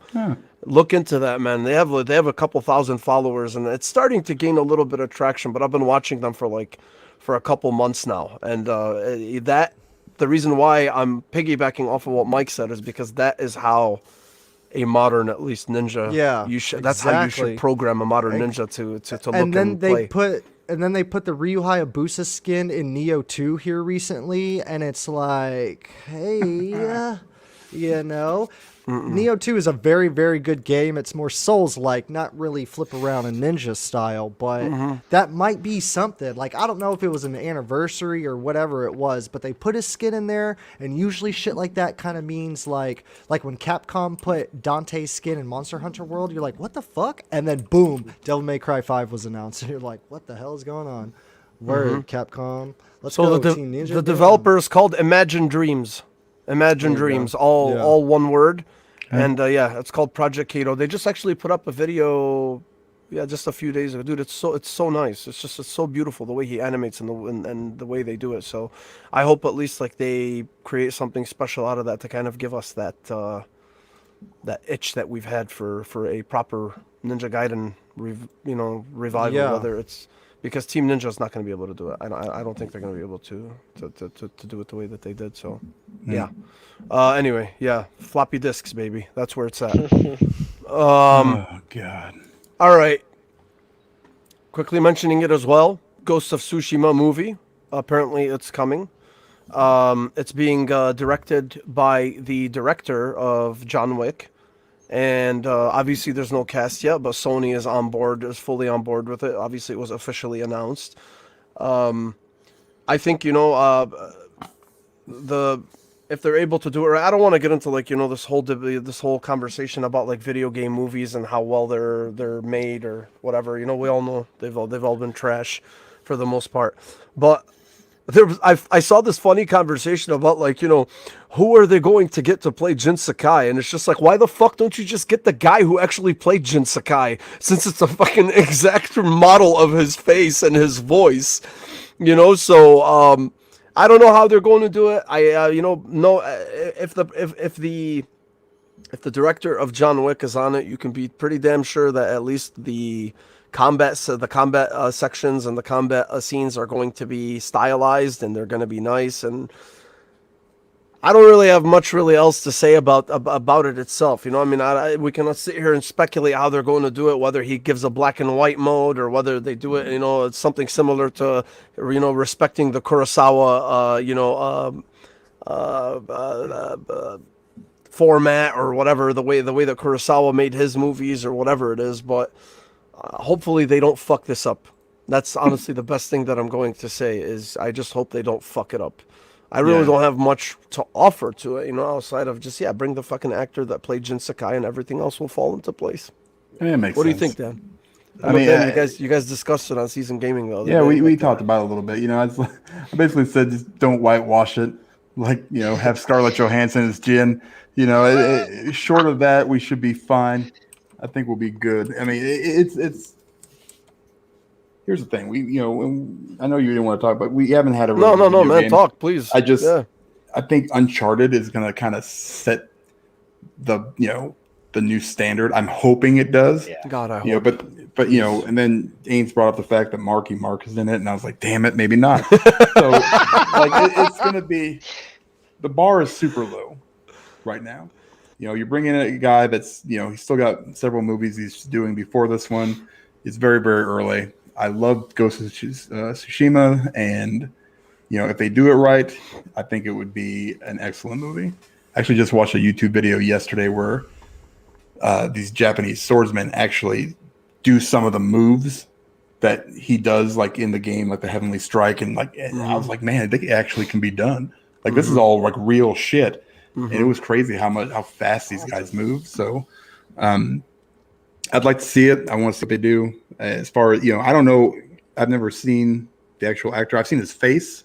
Daisuke Tsuji, I think his name is, and he looks. Yeah, you're right. He looks exactly like him. Exactly. But is he fit? Is he a fit guy? Yeah, that's because I've seen some guys, that maybe look like him, but then if you go like neck down, they look like me, and it's just like, oh, that would not really work out. Like fat samurai guy. So, do what you got to do. I mean, there's plenty of, Asian American or Asian actors or anybody out there that can pull this off, I think. So just make it good and don't include Marky Mark. So that's the biggest thing. So. I mentioned this the other day on when you guys were doing SG. I'm like, can you imagine? Can you imagine if Mark Wahlberg said, "I was sweating like a hooker in church"? Yeah. That's like a classic Sully line from the first game. I can't even. It's getting harder and harder to wrap my mind around what it's going to be. Hopefully, it's a small role, and it's not too pronounced. But I mean, it's Mark Wahlberg, so I mean, he loves himself. I guess. I can't stand that dude. I know, man. I know. And this fucking goofy ass clueless look. But yeah, I got you. Jordan, what do you think, man? Yeah. Ghost of Tsushima movie. No, I haven't played the game. I'm a bit familiar with it, but I love the setting. I like feudal Japan, samurai, so I think it would be cool. I had such high hopes. I think a lot of people may have for the Assassin's Creed film when they saw Michael Fassbender was leading it, but that was a total freaking bust. Yeah. I think the only video game movie that I halfway decently liked may have been the Tomb Raider one. It was Alicia Vikander. Yeah, because she's a solid actress, and yeah, that was another thing. I love her. They could have picked the one that did the likeness of Tomb Raider in the game, but she still pulled it off. But yeah, no, that's kind of all I got to say about it. Mike, You guys seen Warcraft? Oh, that was no, I did not. I still haven't seen it. Damn. So I'm kind of opposite. I like video game movies because I don't know, like I know they're shitty. I watch a shitload of movies, so like to me my scale is like a little bit different. Semper Fi, motherfucker. I showed you guys that the Doom, man. Okay, so whatever. Tekken. Oh my god, I've never seen that, but thank God. Okay, so but I was thinking this. Okay, so let me hit on what Dan said about Mark Wahlberg and fucking Uncharted. That is some of that shit where I feel like the studio is just sitting there like, no, we know what we're doing. Blah, blah, blah, blah, blah. Fuck you, fans. That's what I think that is. Tom Holland. Whatever, bro. I don't know. Anyways. But the Ghost of Tsushima thing could be interesting.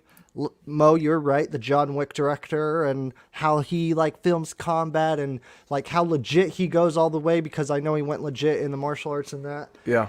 But it almost like opens up this this new little style because of how the game is made, and it is like a moving paint, like a moving picture. Like, what if they went where it's like Samurai Jack Episode 1, no dialogue, all beauty and art, but it still tells a story through this like Right. this artistic way in a sense, you know, where you still get some of these like moments where it's like, oh, that's the game. Maybe like very little dialogue or something like that. Like, I don't know. I could just see it very artsy. Like, yeah, I mean, it could be different. It could be different. Or if it's not artsy and all that kind of shit, I kind of would expect it to be more like a run-of-the-mill samurai story. Like, you took over my land. I need to fight back. Gather these people. Okay, let's fight. Like, let's hope. I don't really like those kinds of stories where it's like, it's not that serious. Let's go. You know, whatever. Like, nah, man. Like, limbs. Like, you're talking about sharp weapons. That's how you like engage with individuals. Like, you know what I mean? Like, that game has blood all over the place, and like, it does. And it's great, but it's beautiful. It's beautiful violence, and I hope he can pull that off. And if it is something like that, I don't give a shit who plays him. But should it be the actor who plays him? I mean, why not? But maybe, like I said, those studio heads, like, I fucking know better. All right, whatever, bro. just make it good. Try to make it good.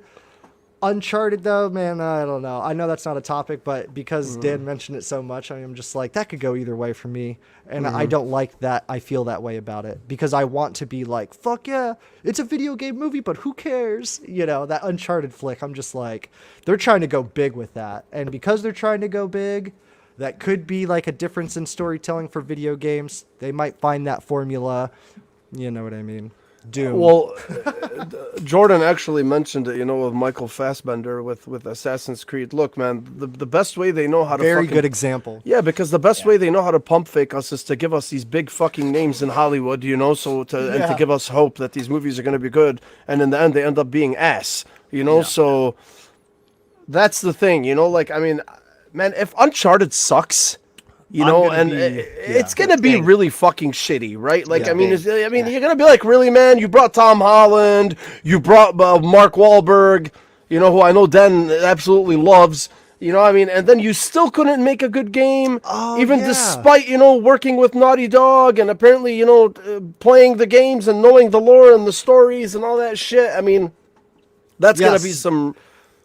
That'll be you can't make it campy, you can't make it cringe, and I hope they at least manage to bypass that because if they don't, dude, that's gonna suck. I feel you. The Sonic movie was good, just in case if you guys haven't seen it. The Sonic movie is no shit good. Okay. Like, I'm talking, if 5 is an average, it's definitely an 8. Like, really, you liked it that much? Nice, God, man. Dude, no, I'm glad to hear that, dude. Moments. That's good.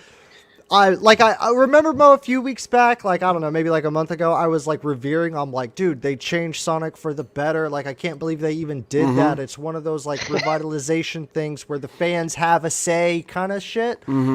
That movie is no joke, man. Good hearted. You know, you're not going to get like anything you haven't seen before, but it's good. It's very good.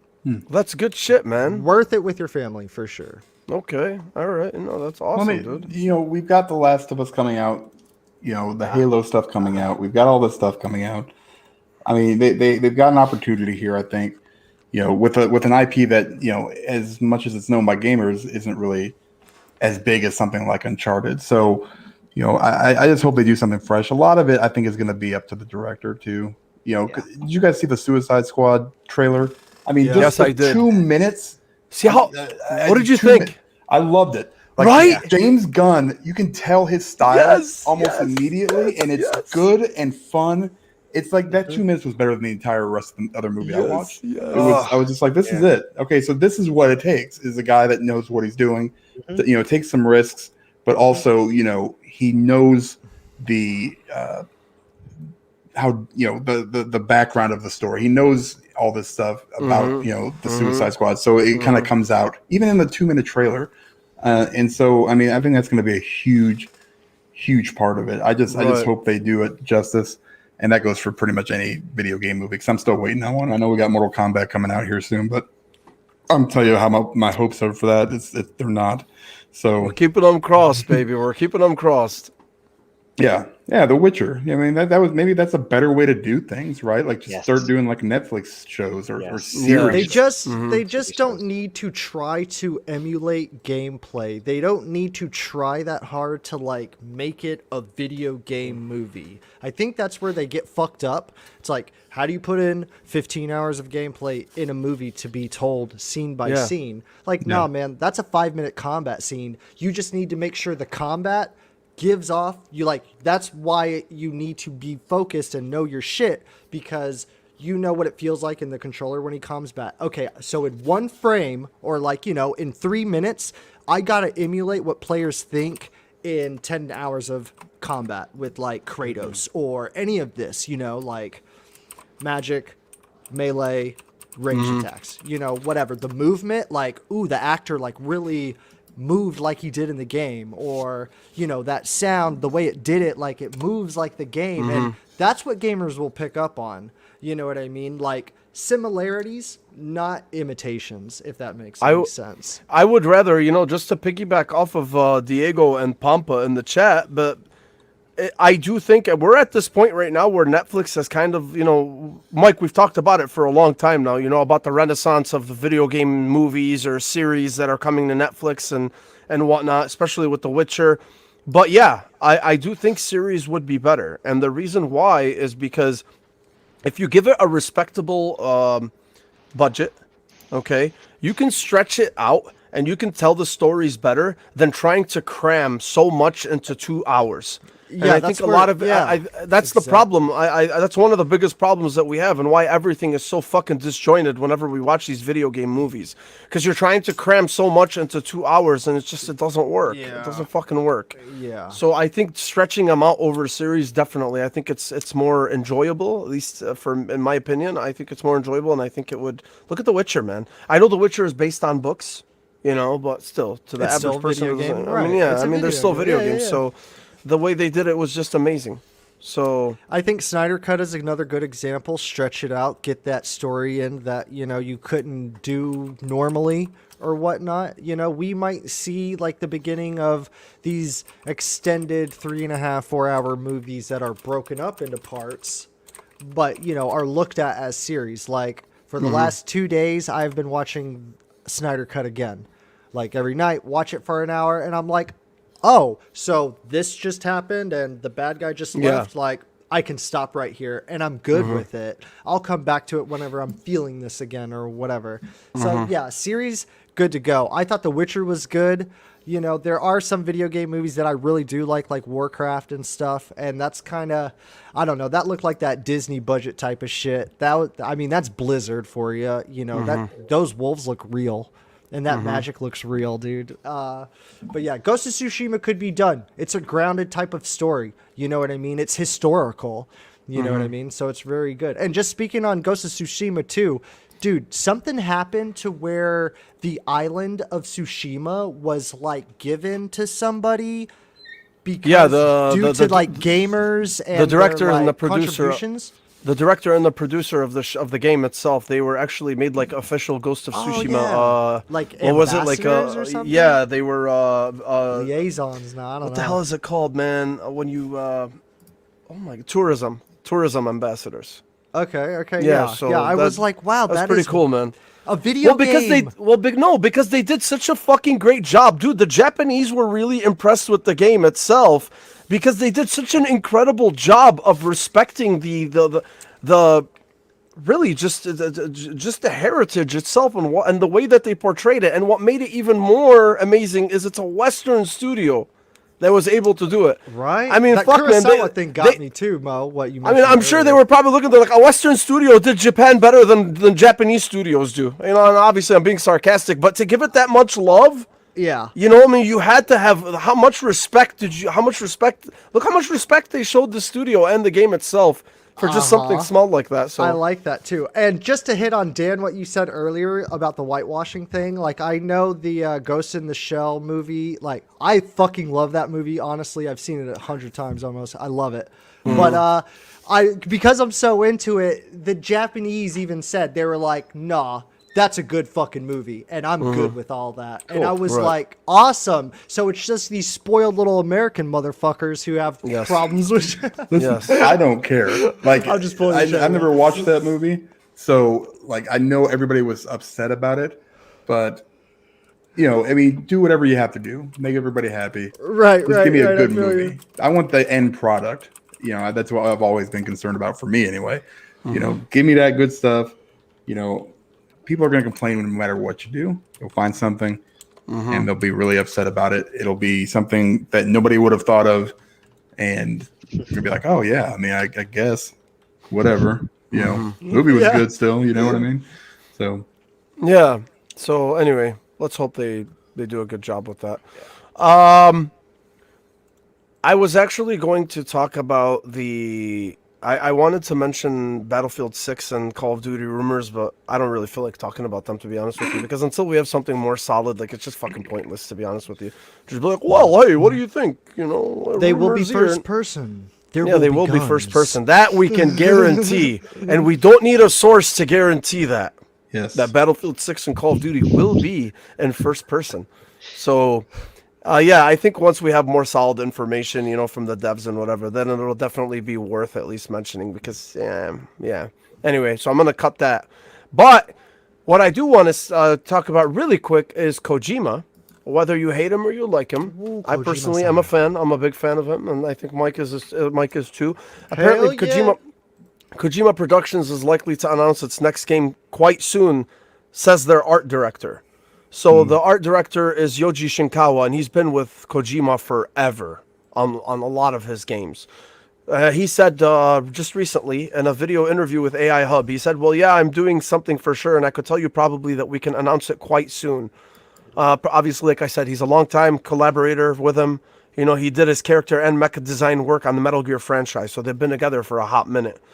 Kojima Productions, they confirmed in October 2020 that they were staffing up for a new game project and they were hiring 25 open full positions for the studio. What they're going to do is obviously, you know, it hasn't been announced yet.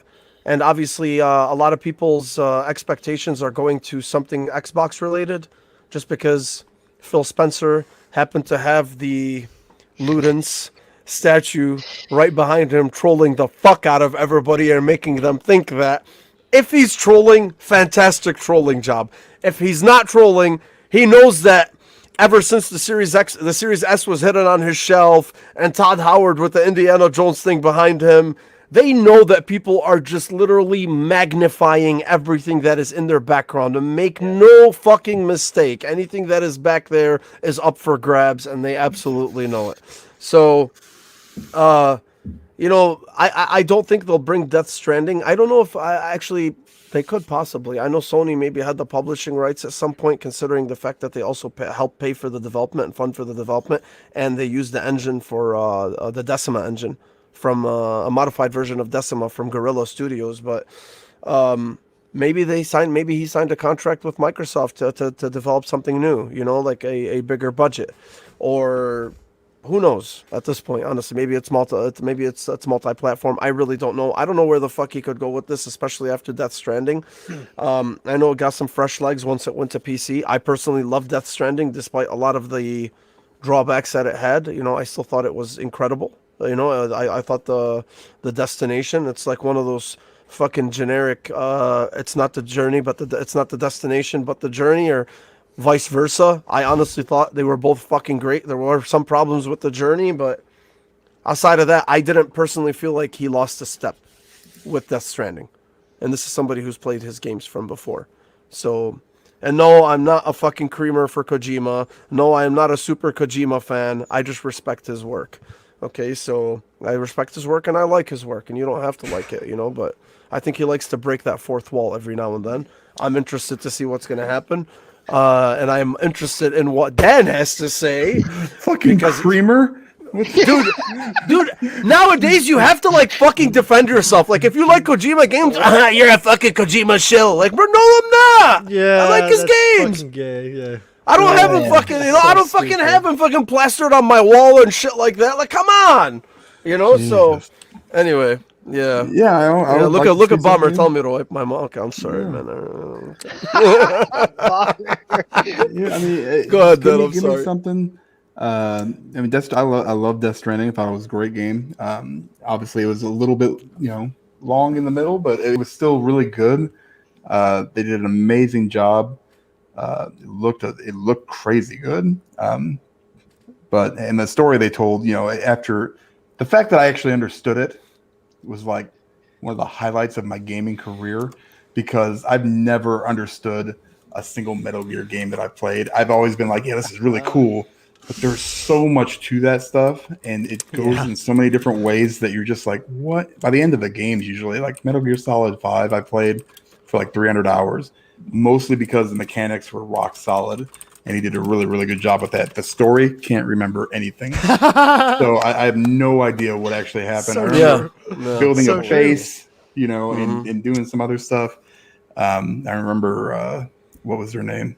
Gosh, the Quiet. sniper. Sniper Quiet. Wolf. No, in Quiet. 5, quiet. Quiet. I mean, bravo, Kojima, for that. Thank you. So Damn. I'm a quiet creamer. If that makes Yes. Yes. Yes. Quiet creamer. yes. Yes. Quiet Oh, I love it. Yes. Oh, I love it. It's that was like everything else about that game aside from the story was amazing. So and some people that understood it thought it was also a great story. But show me something. I know there's been rumors about like a horror game. I'm probably out if that's the case, just because. But I'm always interested to see what he's got coming. It's probably 2 or 3 years away, so we'll see. Yeah, man, for sure. Jordan, what do you think, man? How Kojima? Because I Yeah, know no, Mike's I'm about to get poetic on us, you know. I know, but, yeah. I'm gonna let Mike have the floor. I don't have too much to say. The last Kojima game that I played was I believe was probably Snake Eater. I didn't get into Phantom Pain. But yeah, after seeing him release something like Death Stranding, you're right. It could be anything, and if it is a horror game, that'd be freaking awesome. And if it comes to Xbox, even better. I only have an Xbox, so I haven't been able to experience the Death Stranding, but hearing a lot of the praise about it and a lot of the polarizing opinions of it, I probably would give it a chance someday. And hearing what you think of it too. But yeah, the last thing that I've experienced with him is a game that's many years old. But he makes some cool shit, and yeah, I want to see something different. A horror game would be great. I'm sorry, Dan. Yeah, I mean, it's probably going to be awesome. Yeah. If he does it, that's the thing. It's probably going to be such a mind fuck, but Yes. it's going to be pretty good. I'm guessing, but we'll That's see the what other happens. thing. Yeah. That's the other thing too, man. If he does, like Diego just mentioned it. I'm a PT style Kojima fan. Yeah, if he Oh can, my god. that would be amazing, man. That would definitely be cool. But all right, Mike, where you at with this dude? Whew, man, it was very strange. I woke up today and I was Oh, walking man. down my staircase. Oh, and wow. Man, you went down and your What is stairs. happening? I saw my TV and it was a foot. And the more I went down, this dude was naked. And I'm like, what the fuck am I walking in on? And I was like, oh, it's just going to cut away when it gets to his ass because it's television or something. No, my wife actually put on the cutscenes for Death Stranding and I saw a full Norman Reedus ass. And I was like, what the fuck? What am I coming down to? You know what I mean? And I'm like, Yes. and I felt like shook. I was like, oh, it's Death Stranding. Okay. I thought you I must have missed something because I thought you walked up the What the stairs. fuck is and you going said on here, naked bro? I dude. have no idea. I like to tell was like, stories, whoa. okay? I like to I lead up and then break it off. You know what I'm saying? So Like now, I don't even know what I'd do if I walked down the stairs. Oh and there man, was hey, you then- really, dude's hey, ass.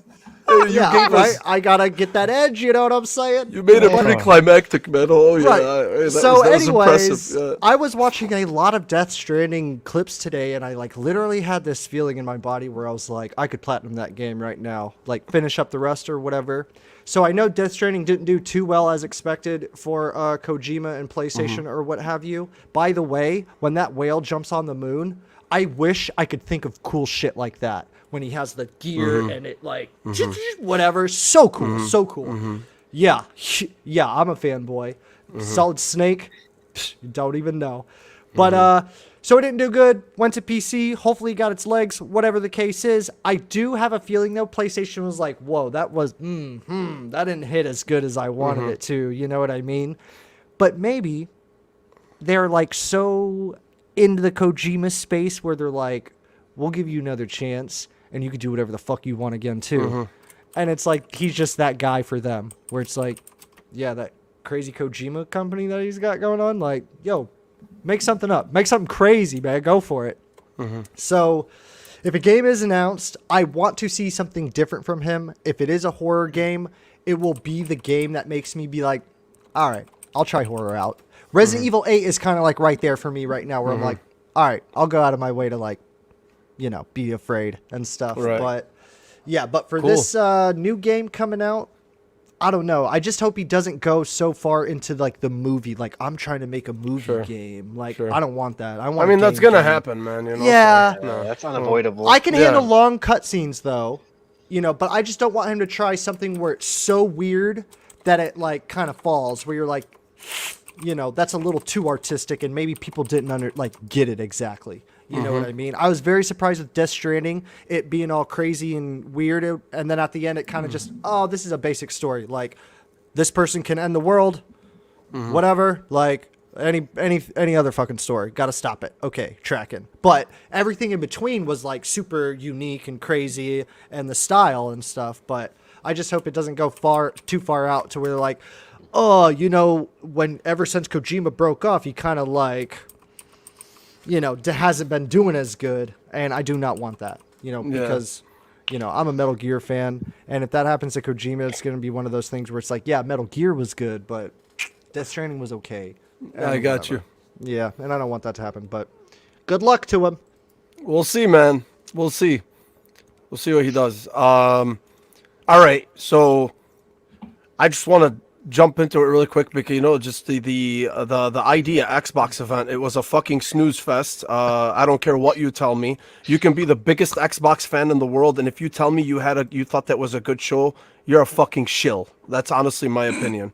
And I think you're a liar if you tell me that's a good show. I think the representation was good. I love what they're doing with the representation, and I love what they're doing by showing off, you know, smaller developers and whatever.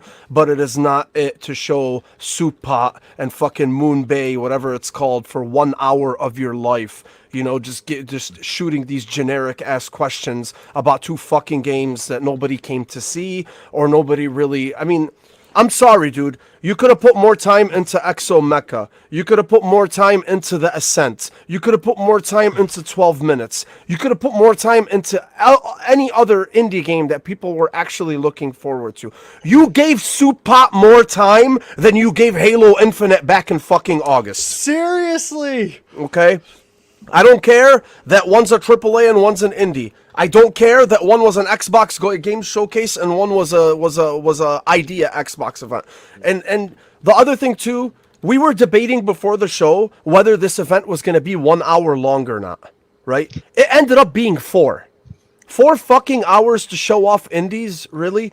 You know, as much as I love Xbox and as much as I love the brand and all this shit, and I don't have to fucking prove it to anybody, I don't give a shit. But the point is like, they are still so tone deaf with this kind of fucking, with these kind of messaging with their shows, and I can't understand for the life of me why. When will you get to the fucking point with your shows and realize people are here to see games? I don't fucking care about what dude. Did you see those two developers on Moonbay? You spent a half hour on them. They're sitting there looking clueless into the fucking screen, and they're splitting iPhone headphones on the PC, right? You looked so unprepared, and it's just, I'm like, what is this? Why are you spending so much time with this? Like, who cares? You're really giving me that much you're really giving it that much screen time? Do you not have anything else to show? Instead, you show your best games, you give them just like a couple of minutes or whatnot. Put on Joe Winter from Song of Iron. He's doing the fucking game alone. Put him. Give him 5 or 10 minutes. Let him talk about his game. Show us more of The Ascent, man. I can't understand for the life of me why they continue to do this. And it really pisses me off because it's just like, dude, show us the games. That's why we're here, right? Yes, I love developers. Yes, I respect developers. But you know what? I'm not fucking playing the developers. I'm playing the games. This is why I bought your console. And even me as an indie junkie, and everybody fucking knows how much I yeah. love indie. Come on, man. I love it Come when on. Vegas like this, by the You way. know, like, I mean, it's just, dude, like, I mean, it happens all the time with them. It's just like, just get to your point. Show us the games and get to your point, right? Especially the bigger games. Dude, Games Radar, okay? Games Radar had a future games show, okay? They did a better job with what they did than the fucking Idea Xbox event. They showed Back for Blood, Life is Strange, Kena Bridge of Spirits, Lord of the Rings, Sifu, Martha is Dead, Quantum Error, okay? Quantum Error, if anybody out there doesn't know, all right, please look up Quantum Error and the recent 18-minute fucking gameplay that they showed. It looks incredible. This is made by 4 developers. Primarily 2 developers that are working on the technical side, and the other 2 guys that are on the team are working on more of like the narrative, story building, and whatnot. Why don't you look at that? Why don't you like, that's what I'm saying. Like, that itself was an incredible feat. I don't know, man. I'm just gonna yeah, Dan, go ahead, man. I know you talked about this on SG, but like, I mean, what Yeah. did you think of it? Because I they think- started so strong. Well, They started so strong. so Damn it. Ains like messaged me. This is how it went down. He messaged me. He's like, "This is the most horrible thing I've ever seen in my life." And I'm like, "What in the hell are you talking about? What show?" Because he says this. He's like, "The ID at Xbox thing." I said, "Oh man, I forgot it was even on." He's like, "Oh, I'll tune in real quick." I jump on, and like somebody's like, "All right, we'll be back in about 4 minutes." I'm like, "What? What are we taking a break?" I said, "All right." So I watched it for 15 minutes after that, and I was like, "Okay, I'm done. I can't do this." And I think, you know, he watched it and he had a nice little rant on the big cast this week. So he was not very happy. He just didn't like the format, and he didn't like the fact that these presenters basically know nothing about No. the stuff that No. they're showing, and that's 100% a valid criticism. I think, you know, it's that's what hurts, and it hurts these games. And it's almost to the point where it's like disrespectful. You know, yeah, I know you're a big. Actually, I don't even know who these people are. You know, that's the thing. I don't know any of these people. I don't know any of these streamers. Yeah, if you're not going to do some research, you know, and you're doing a disservice to the game and the developer, and it's disrespectful. So just get on there, and you know, all you got to do is, you know, a little bit, 5 minutes for a game. You can probably go in there and it's Wikipedia something and kind of get an idea of what the hell's happening, or check Twitter out for, you know, and just have an idea of what you're talking about, you know, and be prepared, you know. And if you're just there to, you know, whatever, I don't know if it was Twitch, I don't know whose idea this was. It was apparently a really bad idea. So just Yeah. scrap it You're hitting on next it, time. Dan. Just do something, you know, do something simple like the Nintendo Directs. You know, just come on there and just be like, "Hey, this is this game, and we're going to show you this, and we're going to show you 5 minutes of it, or 2 minutes of it, whatever," and then that's it. You don't have to sit there, or have something where, like what Sony did when they sat down with the developers and actually talked about that kind of stuff, and get a little bit of background and let them speak a little bit about what they've done. Like you said, the guy from, you know, the Song of Iron, Joe from there, you know, just give him, you know, give him that platform. You know, nobody cares about, you know, your subs and bits and all that other garbage that I don't understand what Twitch is. And, you know, it's old man Dan yelling at the wall again, but just, it's, I just want to see the games and maybe listen to some developers, you know, share their passion about what they do for a living and the work that they've done. And that's not what it was. It was something completely weird, and it was too 2021 for me. Dude, it's not just Yeah. that. Look at Soup Pot. He's like, wait a second, you're telling me you can cut the onion? I'm like, I don't even know who Soup Pot is. oh, you mean you could turn the knobs on the oven? I'm like, okay, I know there's a market. I swear to God, I'm not. Yeah. Oh my God. You're good, you're good. Okay, you know what, dude? Okay, Just go okay. ahead, Breathe, Jordan. breathe, You tell me, man. breathe. Look, you're an Xbox Yeah. guy. Yeah. You're an ambassador. I want you to tell me Yeah. honestly your opinion. What did you caught the show, right? This is all Jordan's Yeah. fault. Yeah, actually. look, Yes. yeah, and They Dash is called, right, they man, called. absolutely. Jordan, Yeah, what, right. honestly though, What did you think? Because okay, I'm the one that fucking went on the rant and whatever, but you're probably going to be more level-headed than I am. But what did you honestly think? No, you're good, brother. There's. It would be unfair. It would be a complete lie to say that was a good show. There's no way around that. Really, truly, there's no way around it.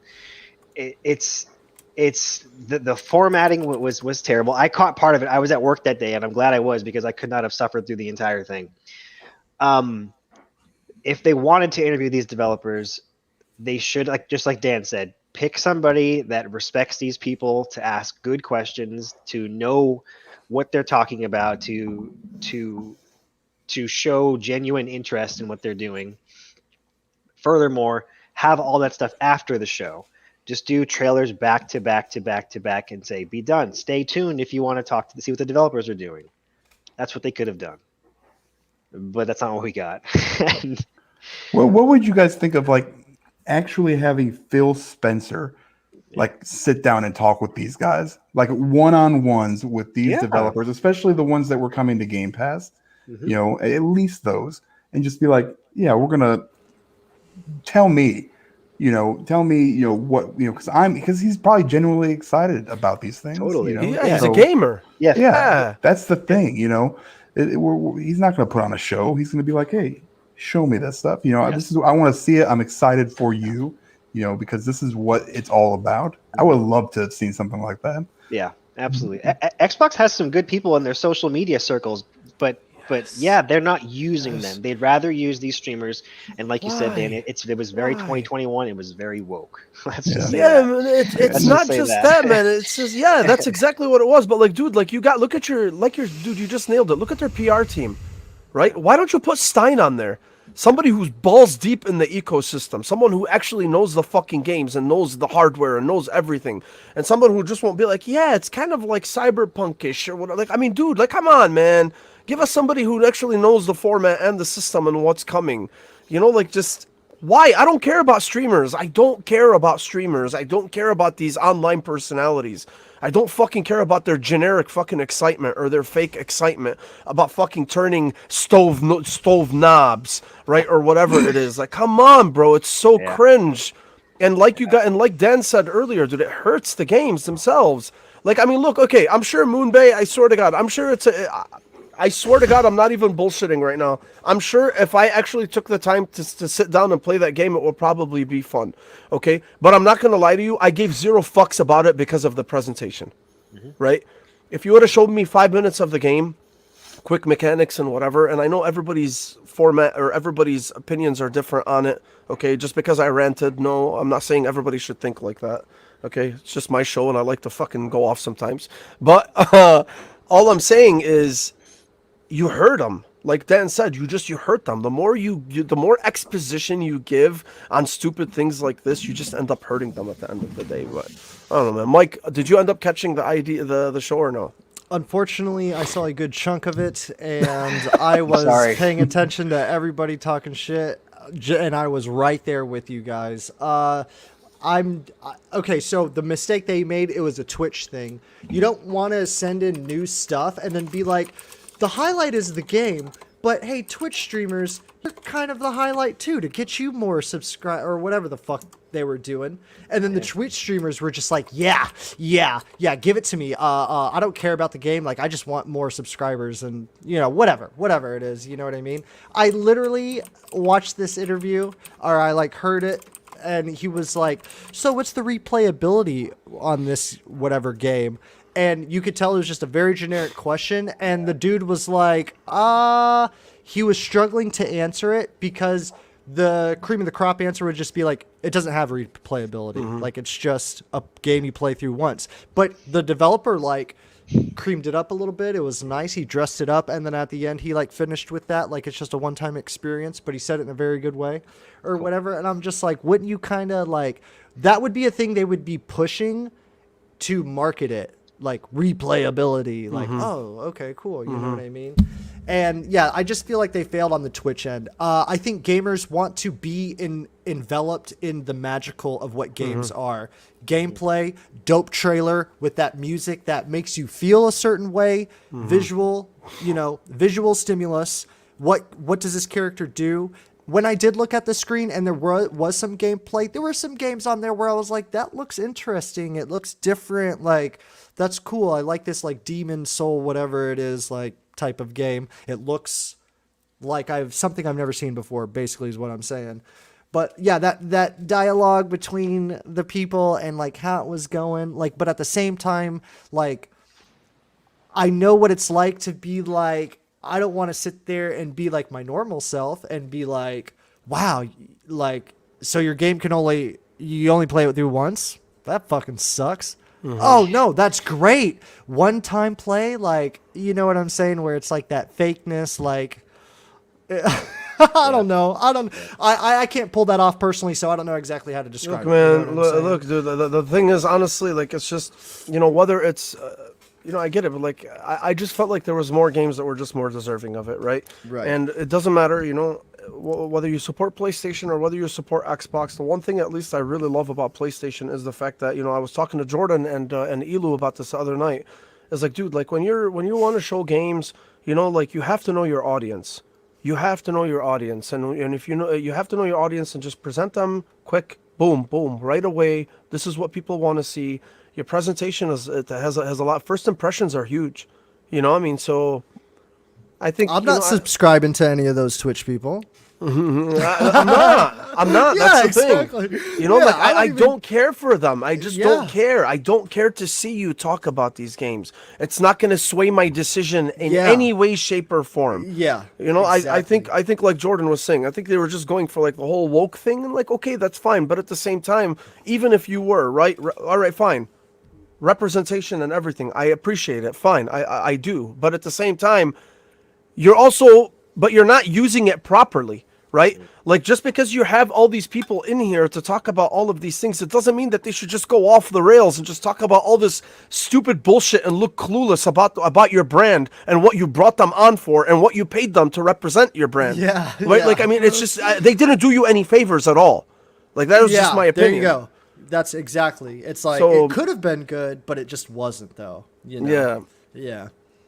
2021. I didn't get that at first, but y'all were talking. It was 2021 for me. I was like, oh, now I get it. Yeah. Mm-hmm.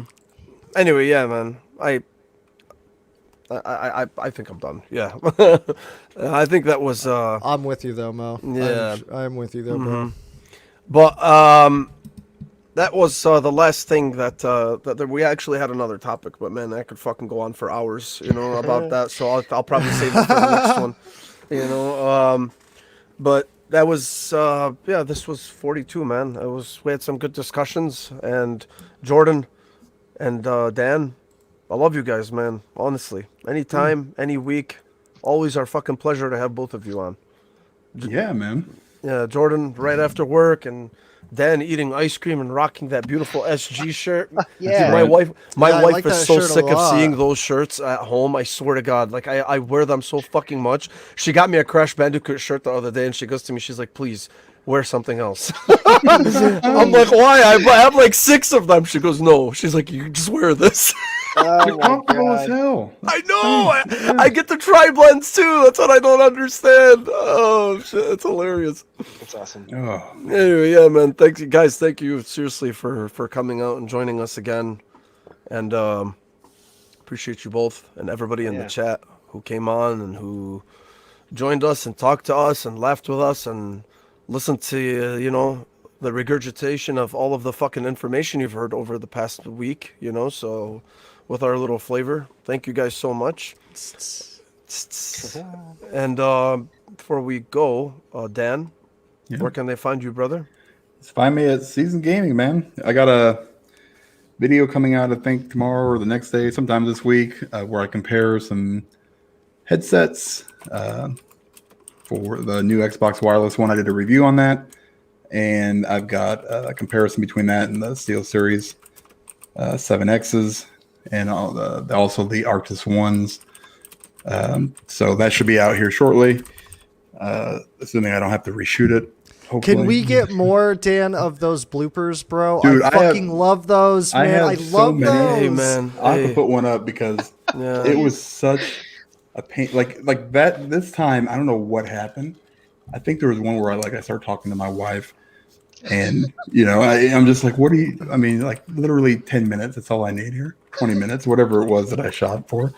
It was a longer one, but it was everything just seems to happen all at the same time. Every time I do that kind of stuff, I started, and then the guy behind that lived like caddy corner for me decided he wanted to put up a fence. So all of a sudden you hear a guy out there with a post driver, ting, ting, ting. I'm like, what are you doing? Are you serious? And then he lets his dog out, and then all these dogs start barking. I'm like, God, I don't even know what to do anymore. Like I have a limited amount of time to film this, and you're killing me. You are killing me. All these people here, so it drives me nuts. But yeah, I mean, hopefully that'll be out soon. Otherwise, just tune into Season Gaming on Bigcast on Saturdays at noon Central. Always a good time. We're coming up on episode 150 here in a few weeks, so that should be pretty exciting.